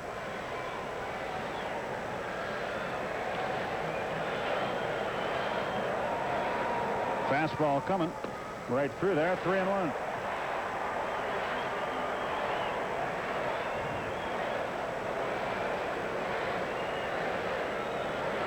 There's been no base runner since Caminiti walked in the first with 2 out. He walked in, so that takes care of 18 straight. Second walk, no hitter still in effect. Luis Gonzalez the batter. And before you write and complain about us mentioning the no-hitter, just ask yourself the question: if you were changing stations and checked on this game and we didn't mention it to you and you went on to watch something else, how would you feel? That's A. B. Nothing we say up here has anything to do with what they do down there. Avery doesn't even know we're talking about him. The stretch pitch. Strike over the outside corner. And with mixed emotions, I might say. I don't think he cares. That's exactly right. And that's why perhaps he's got the no-hitter right now. He is a cold-blooded businessman out on that mound, and I say that in a complimentary way. 0-2. Early in the ball game, his fastball was better down. As the game has progressed, he's gone upstairs a little bit more with it. And I don't know if that's fooling the Astros or if he has stayed quick enough just to throw it right on by him. I mentioned earlier, Don, that he looked very hittable in the first inning. A couple of balls were sharply hit. Ever since then, though, brother. Worked twice. Let's try it again, says Olsen. Look where he sets up. And he didn't go for it. He hit the glove. That's just what they wanted. They wanted him to chase a pitch out of the strike zone. 1-2. This guy's going to be a good hitter. He has started terribly, and he's come along quite well. He's a hot hitter right now. And there's the first hit down the left field line. And runners are going to be at first, make it second and third. So that takes care of that. Gonzalez is now 18 of his last 45. Listen to the hand for Avery. They're on their feet.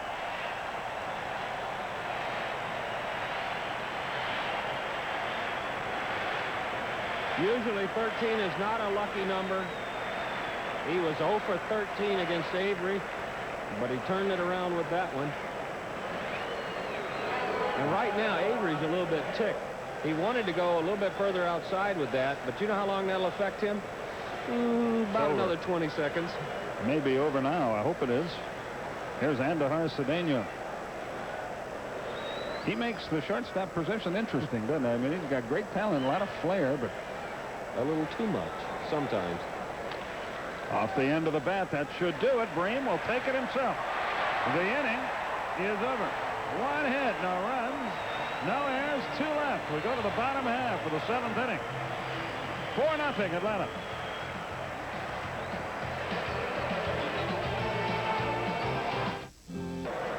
Lonnie, Lemke, and TP will be the first 3 for Atlanta. You know, looking around, I don't think there were this many banners in '82, Don. Thinking back, there were a bunch of them. I've never seen traffic at 5:30 tonight. It was a zoo out there. The police doing all they could, and the people were great. Instead of honking and yelling, they were all doing the tomahawk chop. Xavier Hernandez on to his second inning of work. Lonnie Smith leads it off and loops it into left field. He got a late jump, but Gonzalez comes on and makes the catch, one away.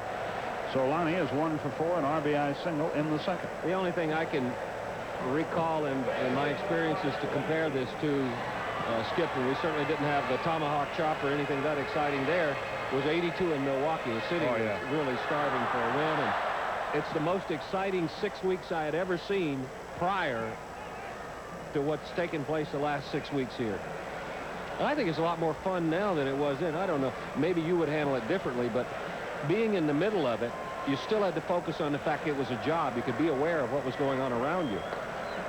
But here, from our vantage point, we get to watch it and feel it and see it and be a part of it and just kind of enjoy all the excitement that goes with it.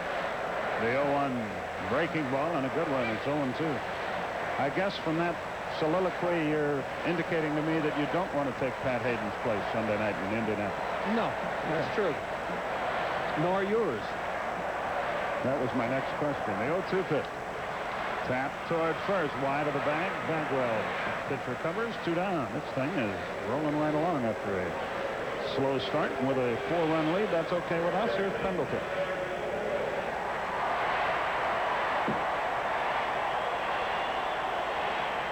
There's the way it looks right now in the batting race.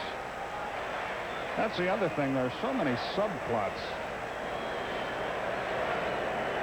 The MVP race, the Cy Young Award winner, the batting championship, manager of the year, executive of the year. Well, I don't think there's going to be much doubt there. Nothing against Tom Lasorda or Fred Clare or anybody else, but when you're worst to maybe first, it ought to be a lock. The 0-1 in there again. Terry not too sure about that. It's 0-2. He is 1 for 3. That a solo homer in the 5th. Fireworks after the game as well. What a night. He chased a terrible pitch. He may reach first. Biggio's throw will be just in time, and the inning is over. Hernandez records his second strikeout. The Braves go quietly in the 7th. We move on to the 8th inning. Atlanta 4, Houston nothing.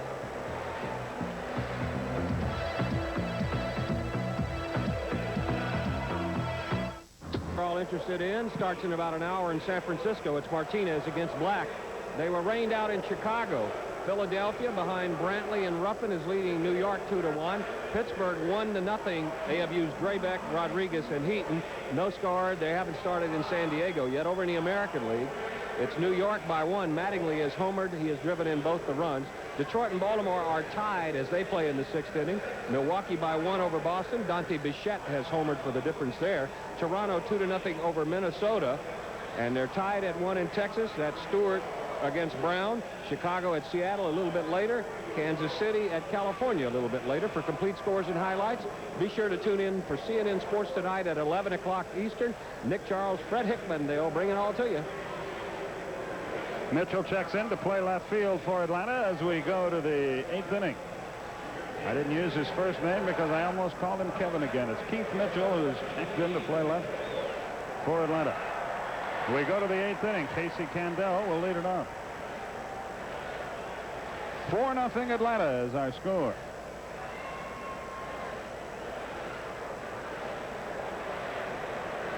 We're in terrible trouble now. We have a producer in the truck and another one in the booth. Nothing good can come from this. Candell has bounced to the mound and bounced to second. And the first pitch to him is downstairs. 1 ball. No strikes. Mike Sims is in the on-deck circle, ready to pinch hit next for the pitcher. Right through there. Boy, oh boy. And you look ahead, forget the Pirates, forget the American League, forget the Dodgers for a second. This guy should be better next year. Glavine should be better next year. Foul to the screen. And you have to hope John Smoltz can put 2 good halves together. And Charlie Leibrandt is not ready for Leisure World. You see Jim Corsi in the bullpen. Mike Bilecki. right off his thumbs, but he got it into center field for a hit, the second safety of the night. So here comes Sims.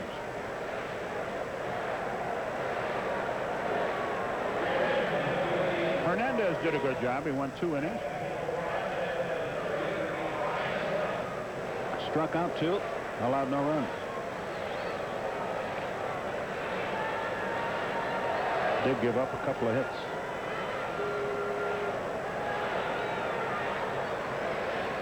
Runner at first, nobody out. The Atlanta bullpen begins to stir. Strike call. That's the 100th pitch for Steve Avery. Pena and Stent. That's the where would this club be without Alejandro Pena? I don't know. What a great move. Another one, and we could say that about a lot of things John Schuerholz has done, but just knowing he was available and having people out there and making the deal. Breaking ball for a strike, 0-2. And then the other deal, the Berryhill-Bilecki deal, without tampering with your major league club, gave up a fine young prospect, at least 1, maybe 2. The 0-2 pitch. A ball and 2 strikes. And I love the quote John Schuerholz had when asked about that trade. Said, "You gave up some good young pitching, didn't you?" He said, "Yes, he did, but there's more where that came from." And that's what you want to hear. The 1-2 pitch, here it is. Starter to go, held up. They asked for help. He didn't swing. It's 2-2. You know something he does too that I really like, and I credit him. It would be very easy. He's done a great job to grab a lot of the bouquets for himself, but he keeps saying over and over, you know, I inherited an organization that Bobby Cox had built up the farm system very well, and I think that's a real credit to him, and Bobby should get some of those accolades. The 2-2 pitch. Called it away, still 2-2. And by committee, I guess, if you want to just pass the buck a little further, Terry McGurk and Stan Kasten were the guys who went out and got John Schuerholz. So a lot of people share in the credit. And, of course, the broadcasters. They've been wonderful all along. That's what you were going to say, wasn't it? You betcha. 2-2 the count. Oh, man. He didn't miss by much. Avery wanted it. He doesn't show much emotion, but he sort of kicked the dirt in front of the mound. It's easier to get a fastball called at the knees than a breaking ball because so many umpires watch where the catcher catches it rather than where it crosses the plate. So the payoff pitch due to Sims. And that's nowhere near. And 2 are on, and trouble brews in the 8th inning. Keep an eye on that Atlanta dugout. See if anybody comes popping out of there. It's going to be Leo Mazzoni, which would probably indicate that Avery will pitch to at least one more hitter. You know, you just saw him walk a guy there. How many times do you see it where a pitcher makes the pitch that he thinks should be the out pitch, and for some reason, I don't know what happens, it's almost hard, it's almost impossible to back that up with another good pitch. So Mazzoni, another guy who's done a good job, checks it out with his troops and heads back to the dugout.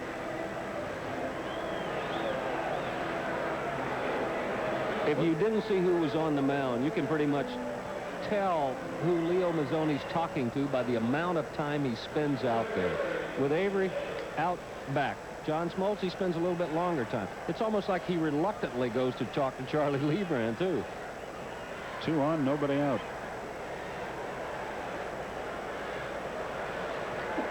Finley, a tough out. He started slowly, has come on strong. He's had a fine year. He's a terrific center field. Slow curve, high and away, 1 ball, no strikes. And for Avery, it seems as we've watched him the last couple of years, the key for him when he's getting just a little tired is if he's leaving that breaking ball up and not getting that last snap at the end. The 1-0 pitch. Ground ball to short. Might be 2. 1. Safe. He beat it. He can really run. They're on the corners with 1 out. Would he have been better off flipping the ball to Lemke? I don't know. Lemke turns it in a hurry, but I think this close to second base, he did the right thing. What he might have considered doing is starting to throw a little bit quicker. Watch, he has to take a little second there. Now if he starts unloading there, still a bang-bang play, and the fans remember the one that went the other way for the Braves. Here's a look from this angle. It's close, but it was the right call. 45,815 the paid attendance tonight. 1 ball, no strikes. The count to Craig Biggio, a tough out. 3-step process when you go out there as a pitcher. If you're a good one, you like to pitch a no-hitter when you're out there. Once you give up the hit, you say, well, I want to pitch a shutout, and right now that's where Avery is. If they score the run, then you go do anything you can to get the win.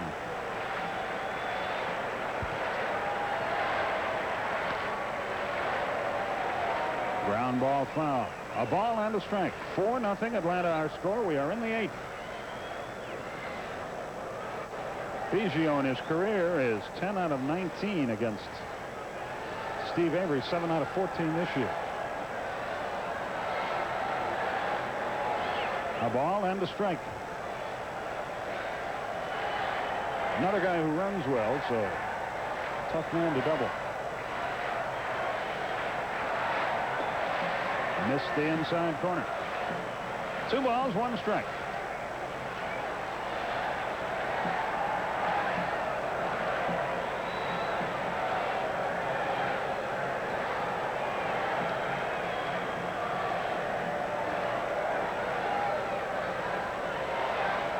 To first, runner back easily.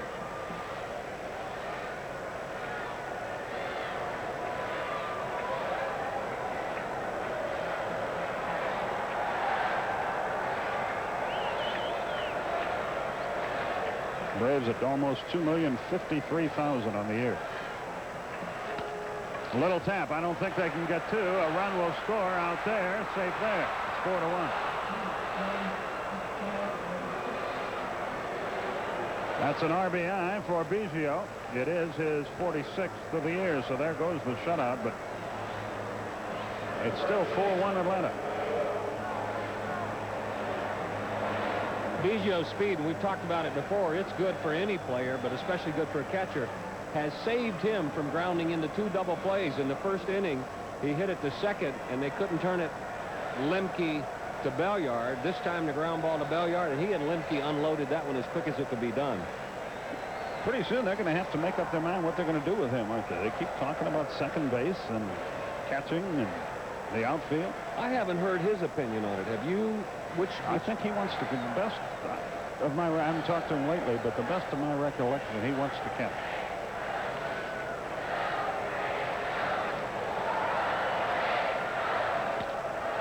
High drive, left center field. Mitchell is there, and the inning is over. That's all the smoke, but not enough. A run on a hit. 1 runner is left. We go to the bottom half of the 8th inning. Atlanta 4, Houston 1.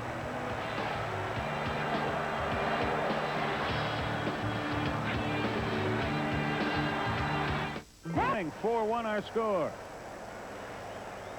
The Braves on top. Jim Corsi is the new pitcher for Houston. Looking ahead to the 9th inning for the Astros, Caminiti, Ortiz, and Gonzalez are due against Steve Avery. Here it's Justice, Gant, and Breen. Corsi used to pitch with the Oakland A's, for whom he had a cup of coffee.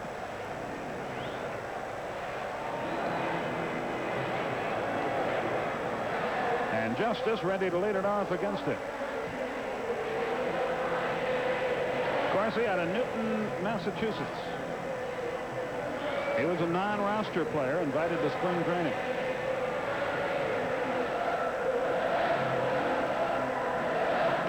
By the way, down in Barwood, Georgia, Ira Barrow celebrates a 97th birthday tonight. And the Braves are happy to announce that tickets for the 91 National League Championship games to be played in Atlanta will go on sale Thursday, October 10th at 9 a.m. They'll be available at the Braves ticket office at the ballpark only. They'll be sold in 3 game sets. For more information, call the group ticket sales office, 404-577-9100.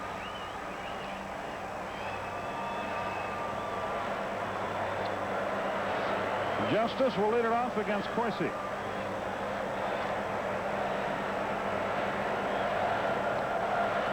Fastball up and in, 1 ball, no strikes. Don, I know you're headed for the field. This is my last one. It's been a pleasure as always. Look forward to doing it for many more years and hopefully with this much fun. I'll drink to that. Low and inside. So do you and Pete, Dave O'Brien, the Princess, Michelle, Zoe Zanka, the gang in the truck, our cameraman. Thanks to all of you. It's been fun for me. I'm leaving the pressure with you for the last 2, so handle it. The 2-0 to Justice. Ground ball, foul. Pass first. I'll tell you what I'll do Sunday. When the wave comes by, I'll do it. In my honor? In your honor. Don't stand up, though. Don't. No, I know you don't stand up. I'll do it. Just stay there. I'll do it. That's the least I can do. I'll be watching for that. I might get a little nauseous, but I'll be watching. 2-1, the count to Justice.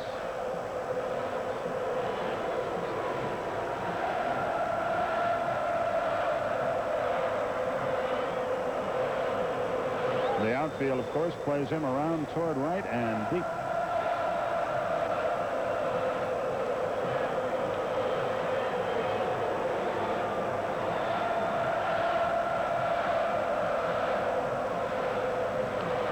Off his thumbs into the seats, and it's 2-2. Well, we'll miss you on Sunday. I know you'd like to be here rather than in Indianapolis, but let's see if we can't do something to encourage the Braves as the Tomahawks are doing. Well, let's work after the season's over. Yeah, we could deal with that. The 2-2. Look out. Almost hit him. Full count, 3-2.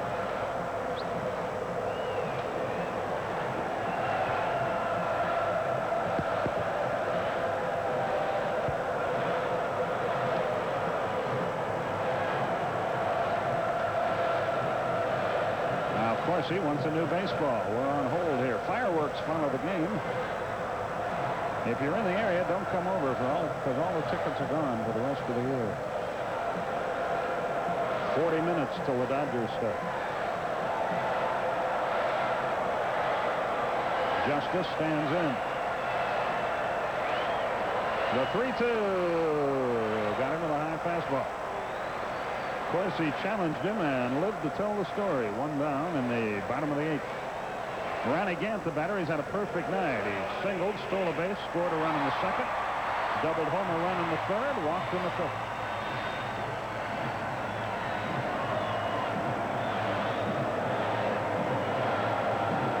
Boy, it's some sight when 50,000 people start doing that tomahawk.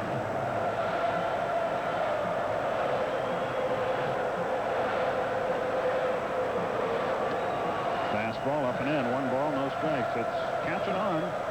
Saw the Cubs doing it the other night in their bullpen, trying to get a rally started.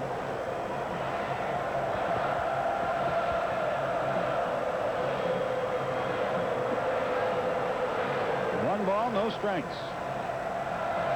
The Braves win. They'll lead by a half game. Close. He can't come up. That's his 3rd error of the night for the young shortstop, Cedeno.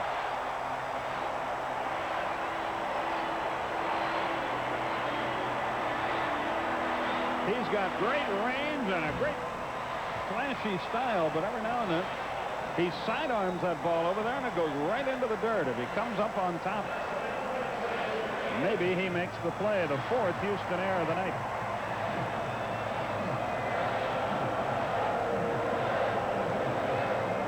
And Sid Bream is the batter. Runner at first, 1 down.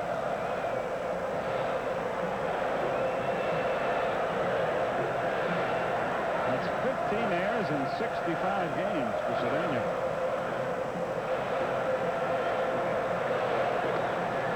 Strike call. It's 0-1. They just keep chanting here. They may chant right through to the end of this thing. The question after the game is going to be first to stretch in the 0-1 pitch. Ground ball, double play ball, bad hop. Only play will get a first. You can't blame Candell. That one took a terrible hop on him. He was fortunate to make any play at all. Greg Olson will be the batter. Started to say, as you look at it again, The question after the game will be how many fans stay to see the fireworks show and how many head home to watch the Dodger game on ESPN. Here's Greg Olson.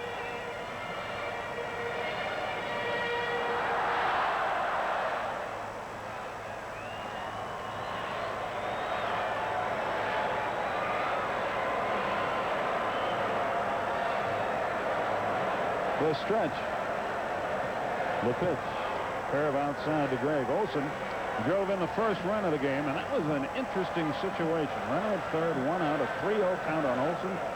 Bobby Cox turned him loose. He hit the ball within about 5 feet of going right out of the ballpark.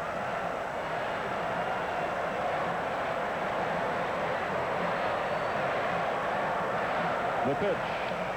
Swung, fouled it out.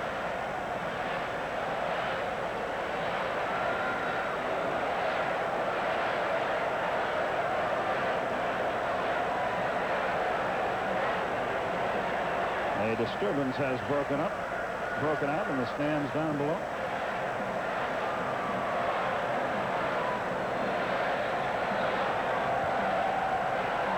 The 1-1 pitch. Low and inside. And one Braves fan in an old-style Braves hat is going to beat the traffic tonight. Well, no, he won't. Couldn't think of it. He's only going to go about 4 or 5 blocks. 3-1, the count to Olson. Rafael Belliard is on deck.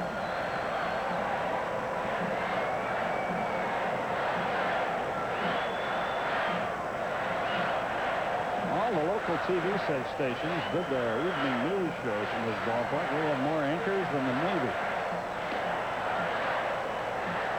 3-2, the count. All these people running around with makeup on. I thought it was Halloween. 3 balls, 2 strikes. Ronnie Gant, the runner at second, with 2 down.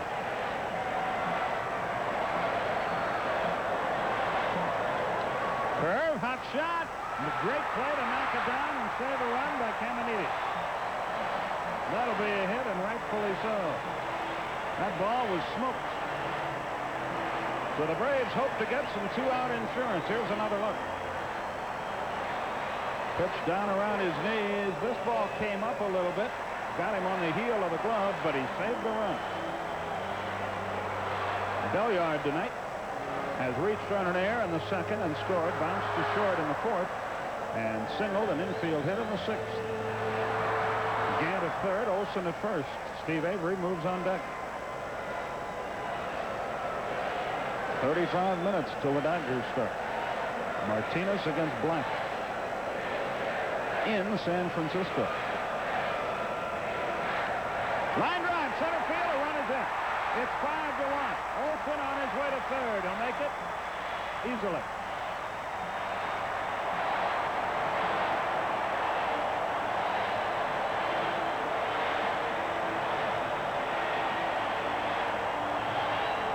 Belliard drives in his 27th run of the year.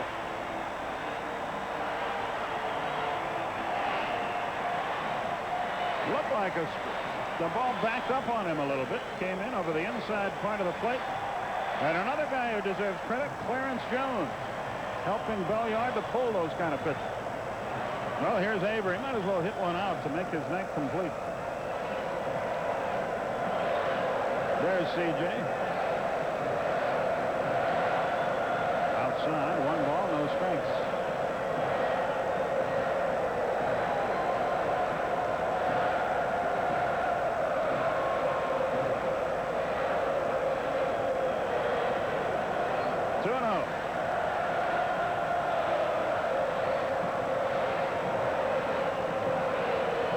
Have 5 runs, all driven in by different men. The best statistician in baseball, Hal Galima, points that out.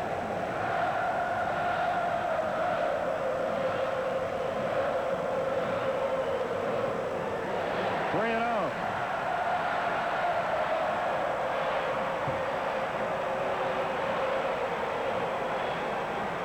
course, he must feel like General Custer out there.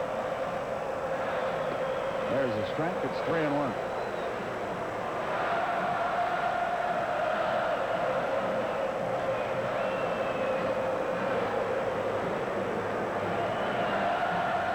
That Indian chant just doesn't stop anymore. He chased the bad ball, foul tipped it. It's 3-2.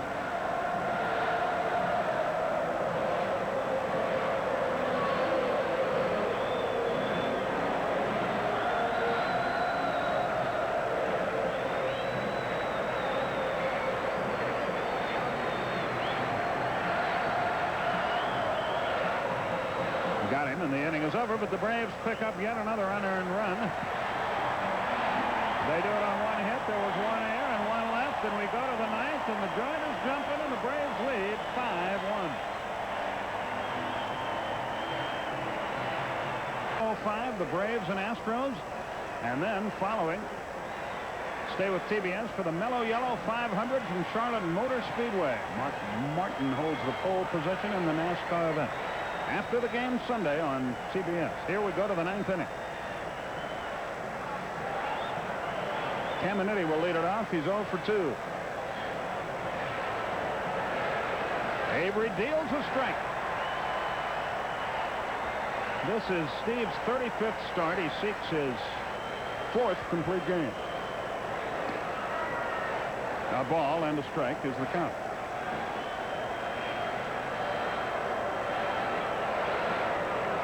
5-1 Atlanta.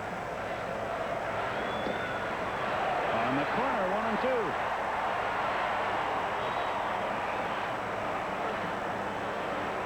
Pena and Stanton up again, as you might imagine, in the Atlanta bullpen.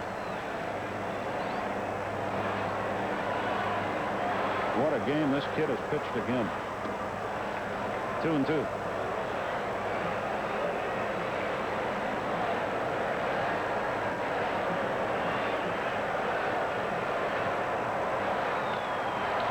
Fly ball left field, well hit. Mitchell at the wall. He leaps, but that ball's gone, and it's 5-2. He just missed one earlier. He gets this one. But it's still a 3-run lead.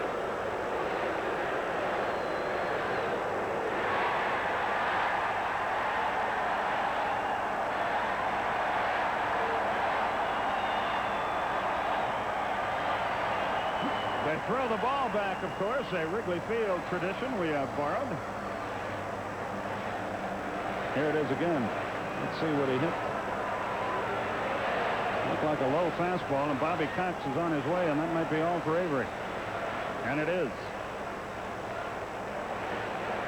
And Al Pena will again get the call. Listen to the hand for Avery when he leaves.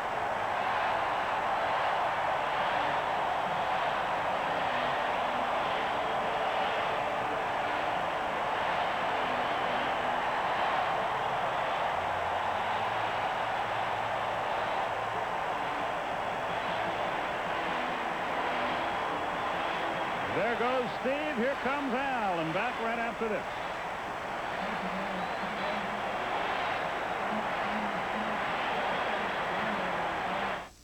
Allowed 3 hits, 2 runs, 5 strikeouts, 3 walks, 1 homer. Pena 8-1 for the year with 14 saves. Since he came to Atlanta, he's been amazing. 2-0 with 10 saves, and as we mentioned earlier, without him,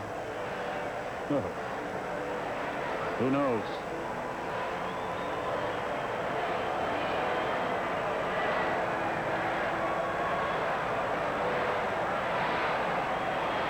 Boy, that's a pretty good number.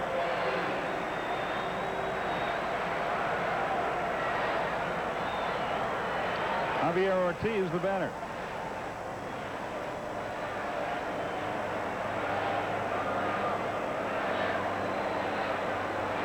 Pena into the line, and the pitch. Right through there, 0-1. Jim Clancy joins Stanton in the Atlanta pen.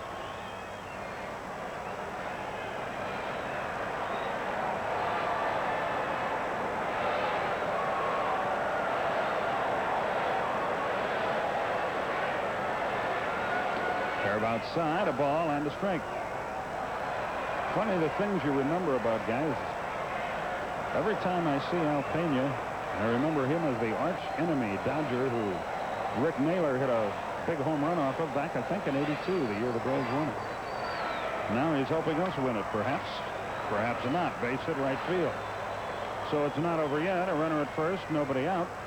And they are one hitter away from bringing the tying run to the plate. Luis Gonzalez, the batter, 1 for 3, a double.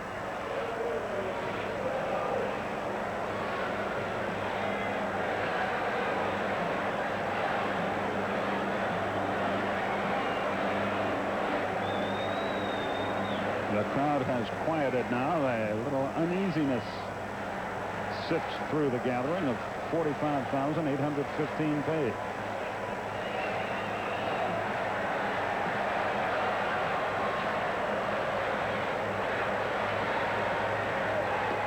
Fast strike. Letters outside edge, 0-1.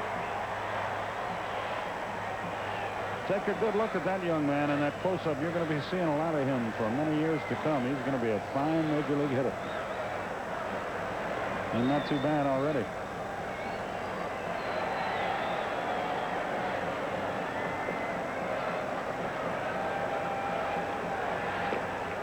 Just missed. Olson held it there, but no go from Frank Pulley. It's 1-1.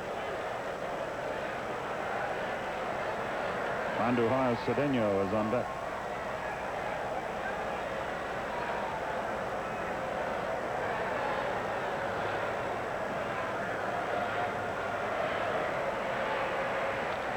Boy, had a great cut, but he fouled the fastball back, and it's 1-2. There's nobody out here in the ninth. A run is in, a runner at first. It's 5-2 Atlanta.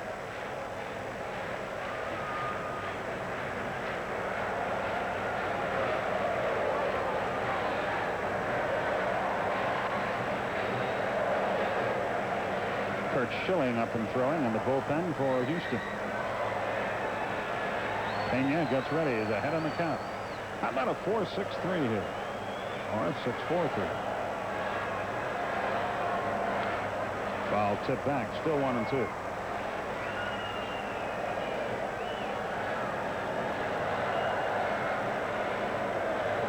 Tomorrow afternoon, it's a 3:05 game. Mark Portugal against John Smoltz.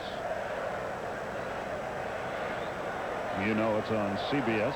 And then we'll have Charlie Leibrandt and Pete Harnisch on Sunday. The 1-2. Fouled it back again. He doesn't get cheated up there, does he? Gets some good cuts. Still a ball and 2 strikes. Gonzalez out of the batter's box.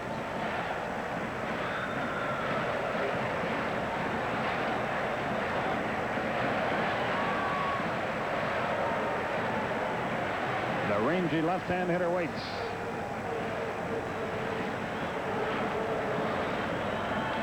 High pop foul back, and that's out of play. And the fans botch it in the club level, and down to the lower deck it goes.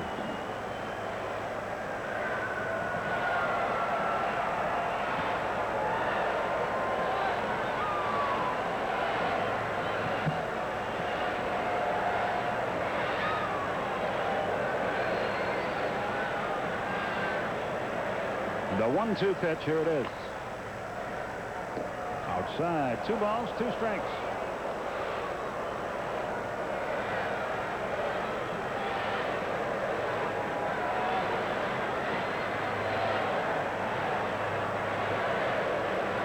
Gonzalez really spreads out in that batter's box. Pena ready to go to work.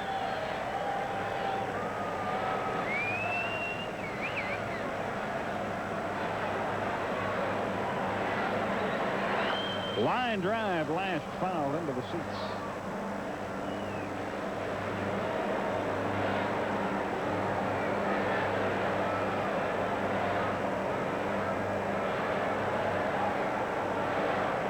Still 2 balls, 2 strikes.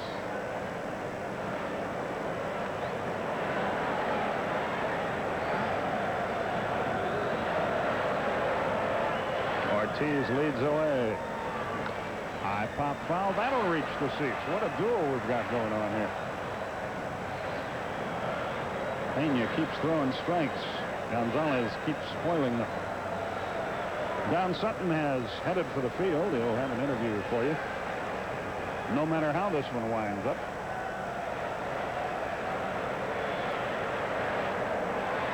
Pena does a little pawing around. He is a very, if you haven't noticed, a very deliberate worker.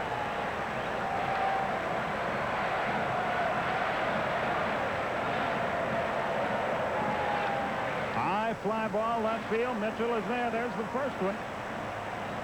1-up.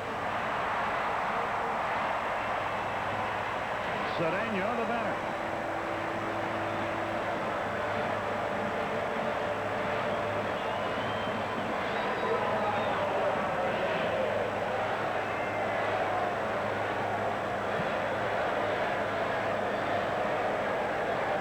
One out in the ninth.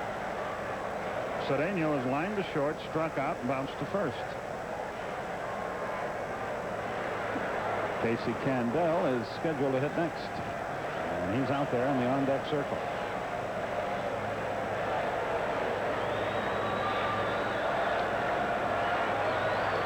Almost a wild pitch. Another good play by Olson.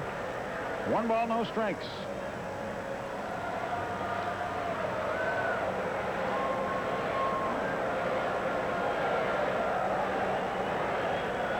Here comes the war chant again.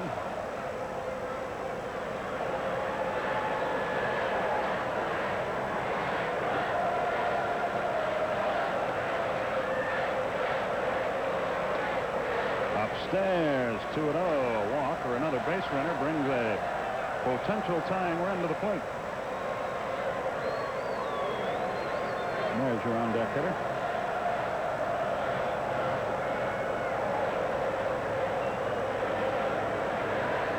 The 2-0 pitch.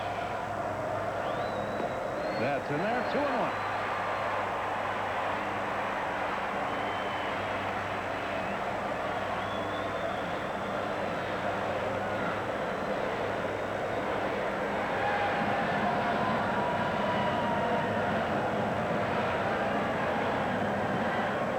Looks like a fastball upcoming. Let's see. Yes, sir. And in. It was actually ball 3, but he couldn't hang on. Couldn't lay off it. Cedeno upset with himself.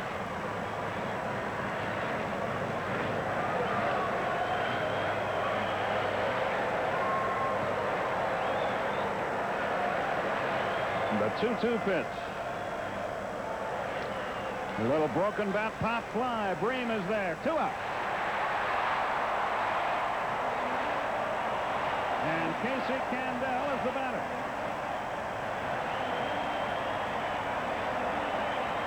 And they're on their feet in Atlanta.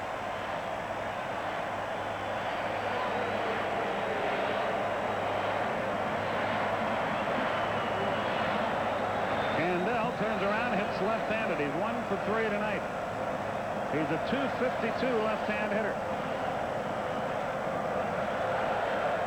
Pena trying to save it for Avery. Steve Wright.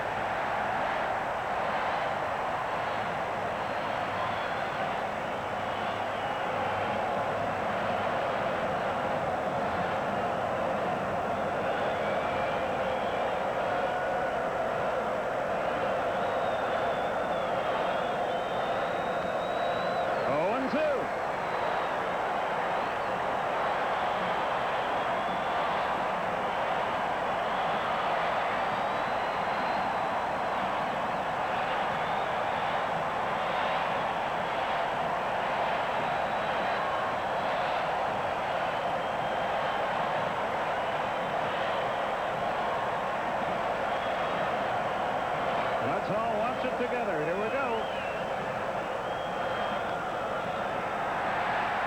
Right again.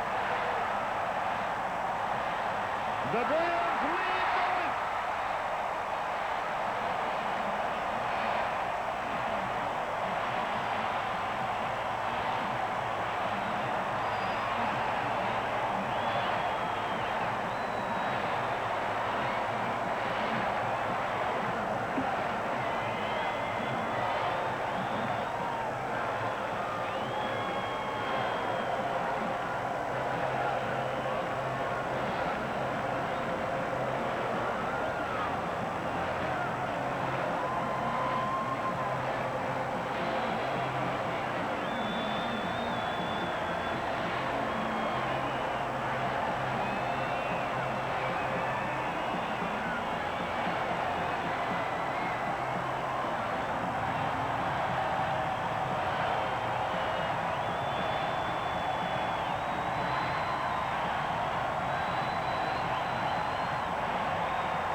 Dodgers serve.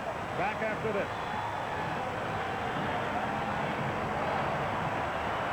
With perhaps the biggest reason why, Don. All right, Skip, thank you very much. First of all, are you as cool as you look like you are? It's a little tough the first inning, you know, everyone's all pumped up, and I got a little pumped up. But after that, once we get on the board, I settled down a little bit. Are you guys out on the field aware of all that's going on in the stands? Yeah, you know, it's fun. It pumps us up. It makes us want to play harder, and, you know, we enjoy it as much as they do, and, you know, they're just into it really good right now. The no-hitter, when did you start thinking about the possibility? About the fourth inning, I started thinking about it, but that's, you know, that's a little too early, and that's what I got to learn, I guess. So one of these days, maybe I'll get one. After you gave up the hit, you took a little walk around the mound. You were saying some things to yourself. What were they?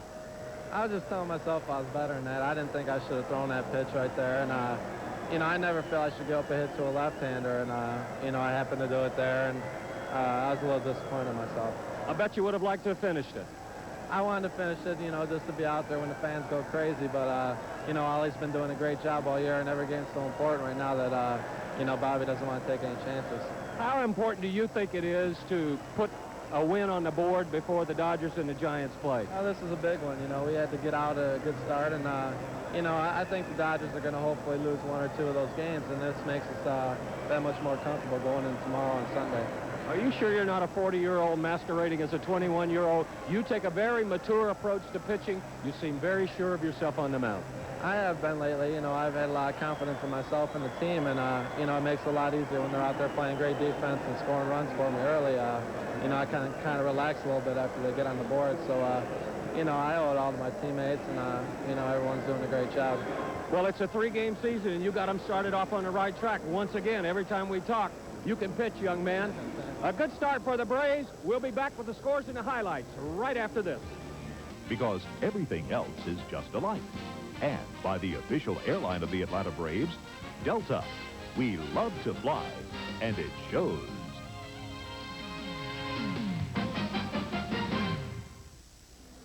Back at the stadium, we've been dialing this man's number all year long. Another good night for you, another big hit. You've got a lot on your mind right now. Possible batting crown, slugging percentage, all that? Nah? Nah, the biggest thing on my mind right now is winning a pennant. I know if I go out and do the things I need to do here, swing the bat, play defense, and just do the different things that need to be done out here, we'll win the pennant, and if I swing the bat, it'll take care of it all. Have you ever seen anything like the Braves mania that is here?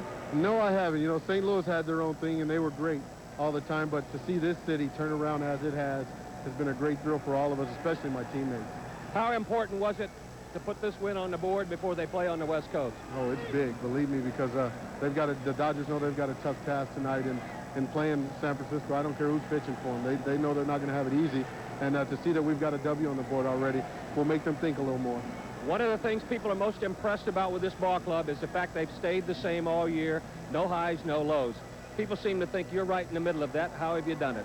Well, I tell you, I just go out and do it by example. I think the biggest thing is that they found out that you don't have to be too high or too low to play this game. You can go out and have fun every day, and when things don't go your way, you can put it in perspective and come out the next day and turn it around. And I think the thing that I try to do is just come out and do that every day, just play the way I'm capable of playing. And they took heed to it, and believe me, I haven't done it alone. There's been a lot of help in that clubhouse with them guys. Well, there's a lot of millions of fans who are glad you came to Atlanta. Can I get you to sign a ball for me? Hey, Skip, back to you for the totals. Okay, Don, thanks very much. And here's the way the totals look for the game tonight. For the Braves, 5-8-1. They left 6. For Houston, 2-4-4. They left 6. Steve Avery, the winner, he's 18-8. Jeff Juden, the loser, is 0-2. Alejandro Pena, his 15th save, his 11th as a Brave, 45,815 paid to see it. In the other baseball, they're about to get going in San Francisco. They'll play 2 in Chicago at Wrigley Field tomorrow. Kevin McReynolds has hit his 16th for the Mets. Montreal and Pittsburgh are tied. Cincinnati and San Diego about to get started.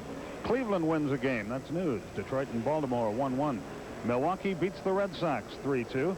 Toronto leads Minnesota in a preview 3-3. Oakland and Texas, and the other action is later on. Next on the Superstation, Semi-Tough with Burt Reynolds, Jill Clayburgh, and Chris Christopherson.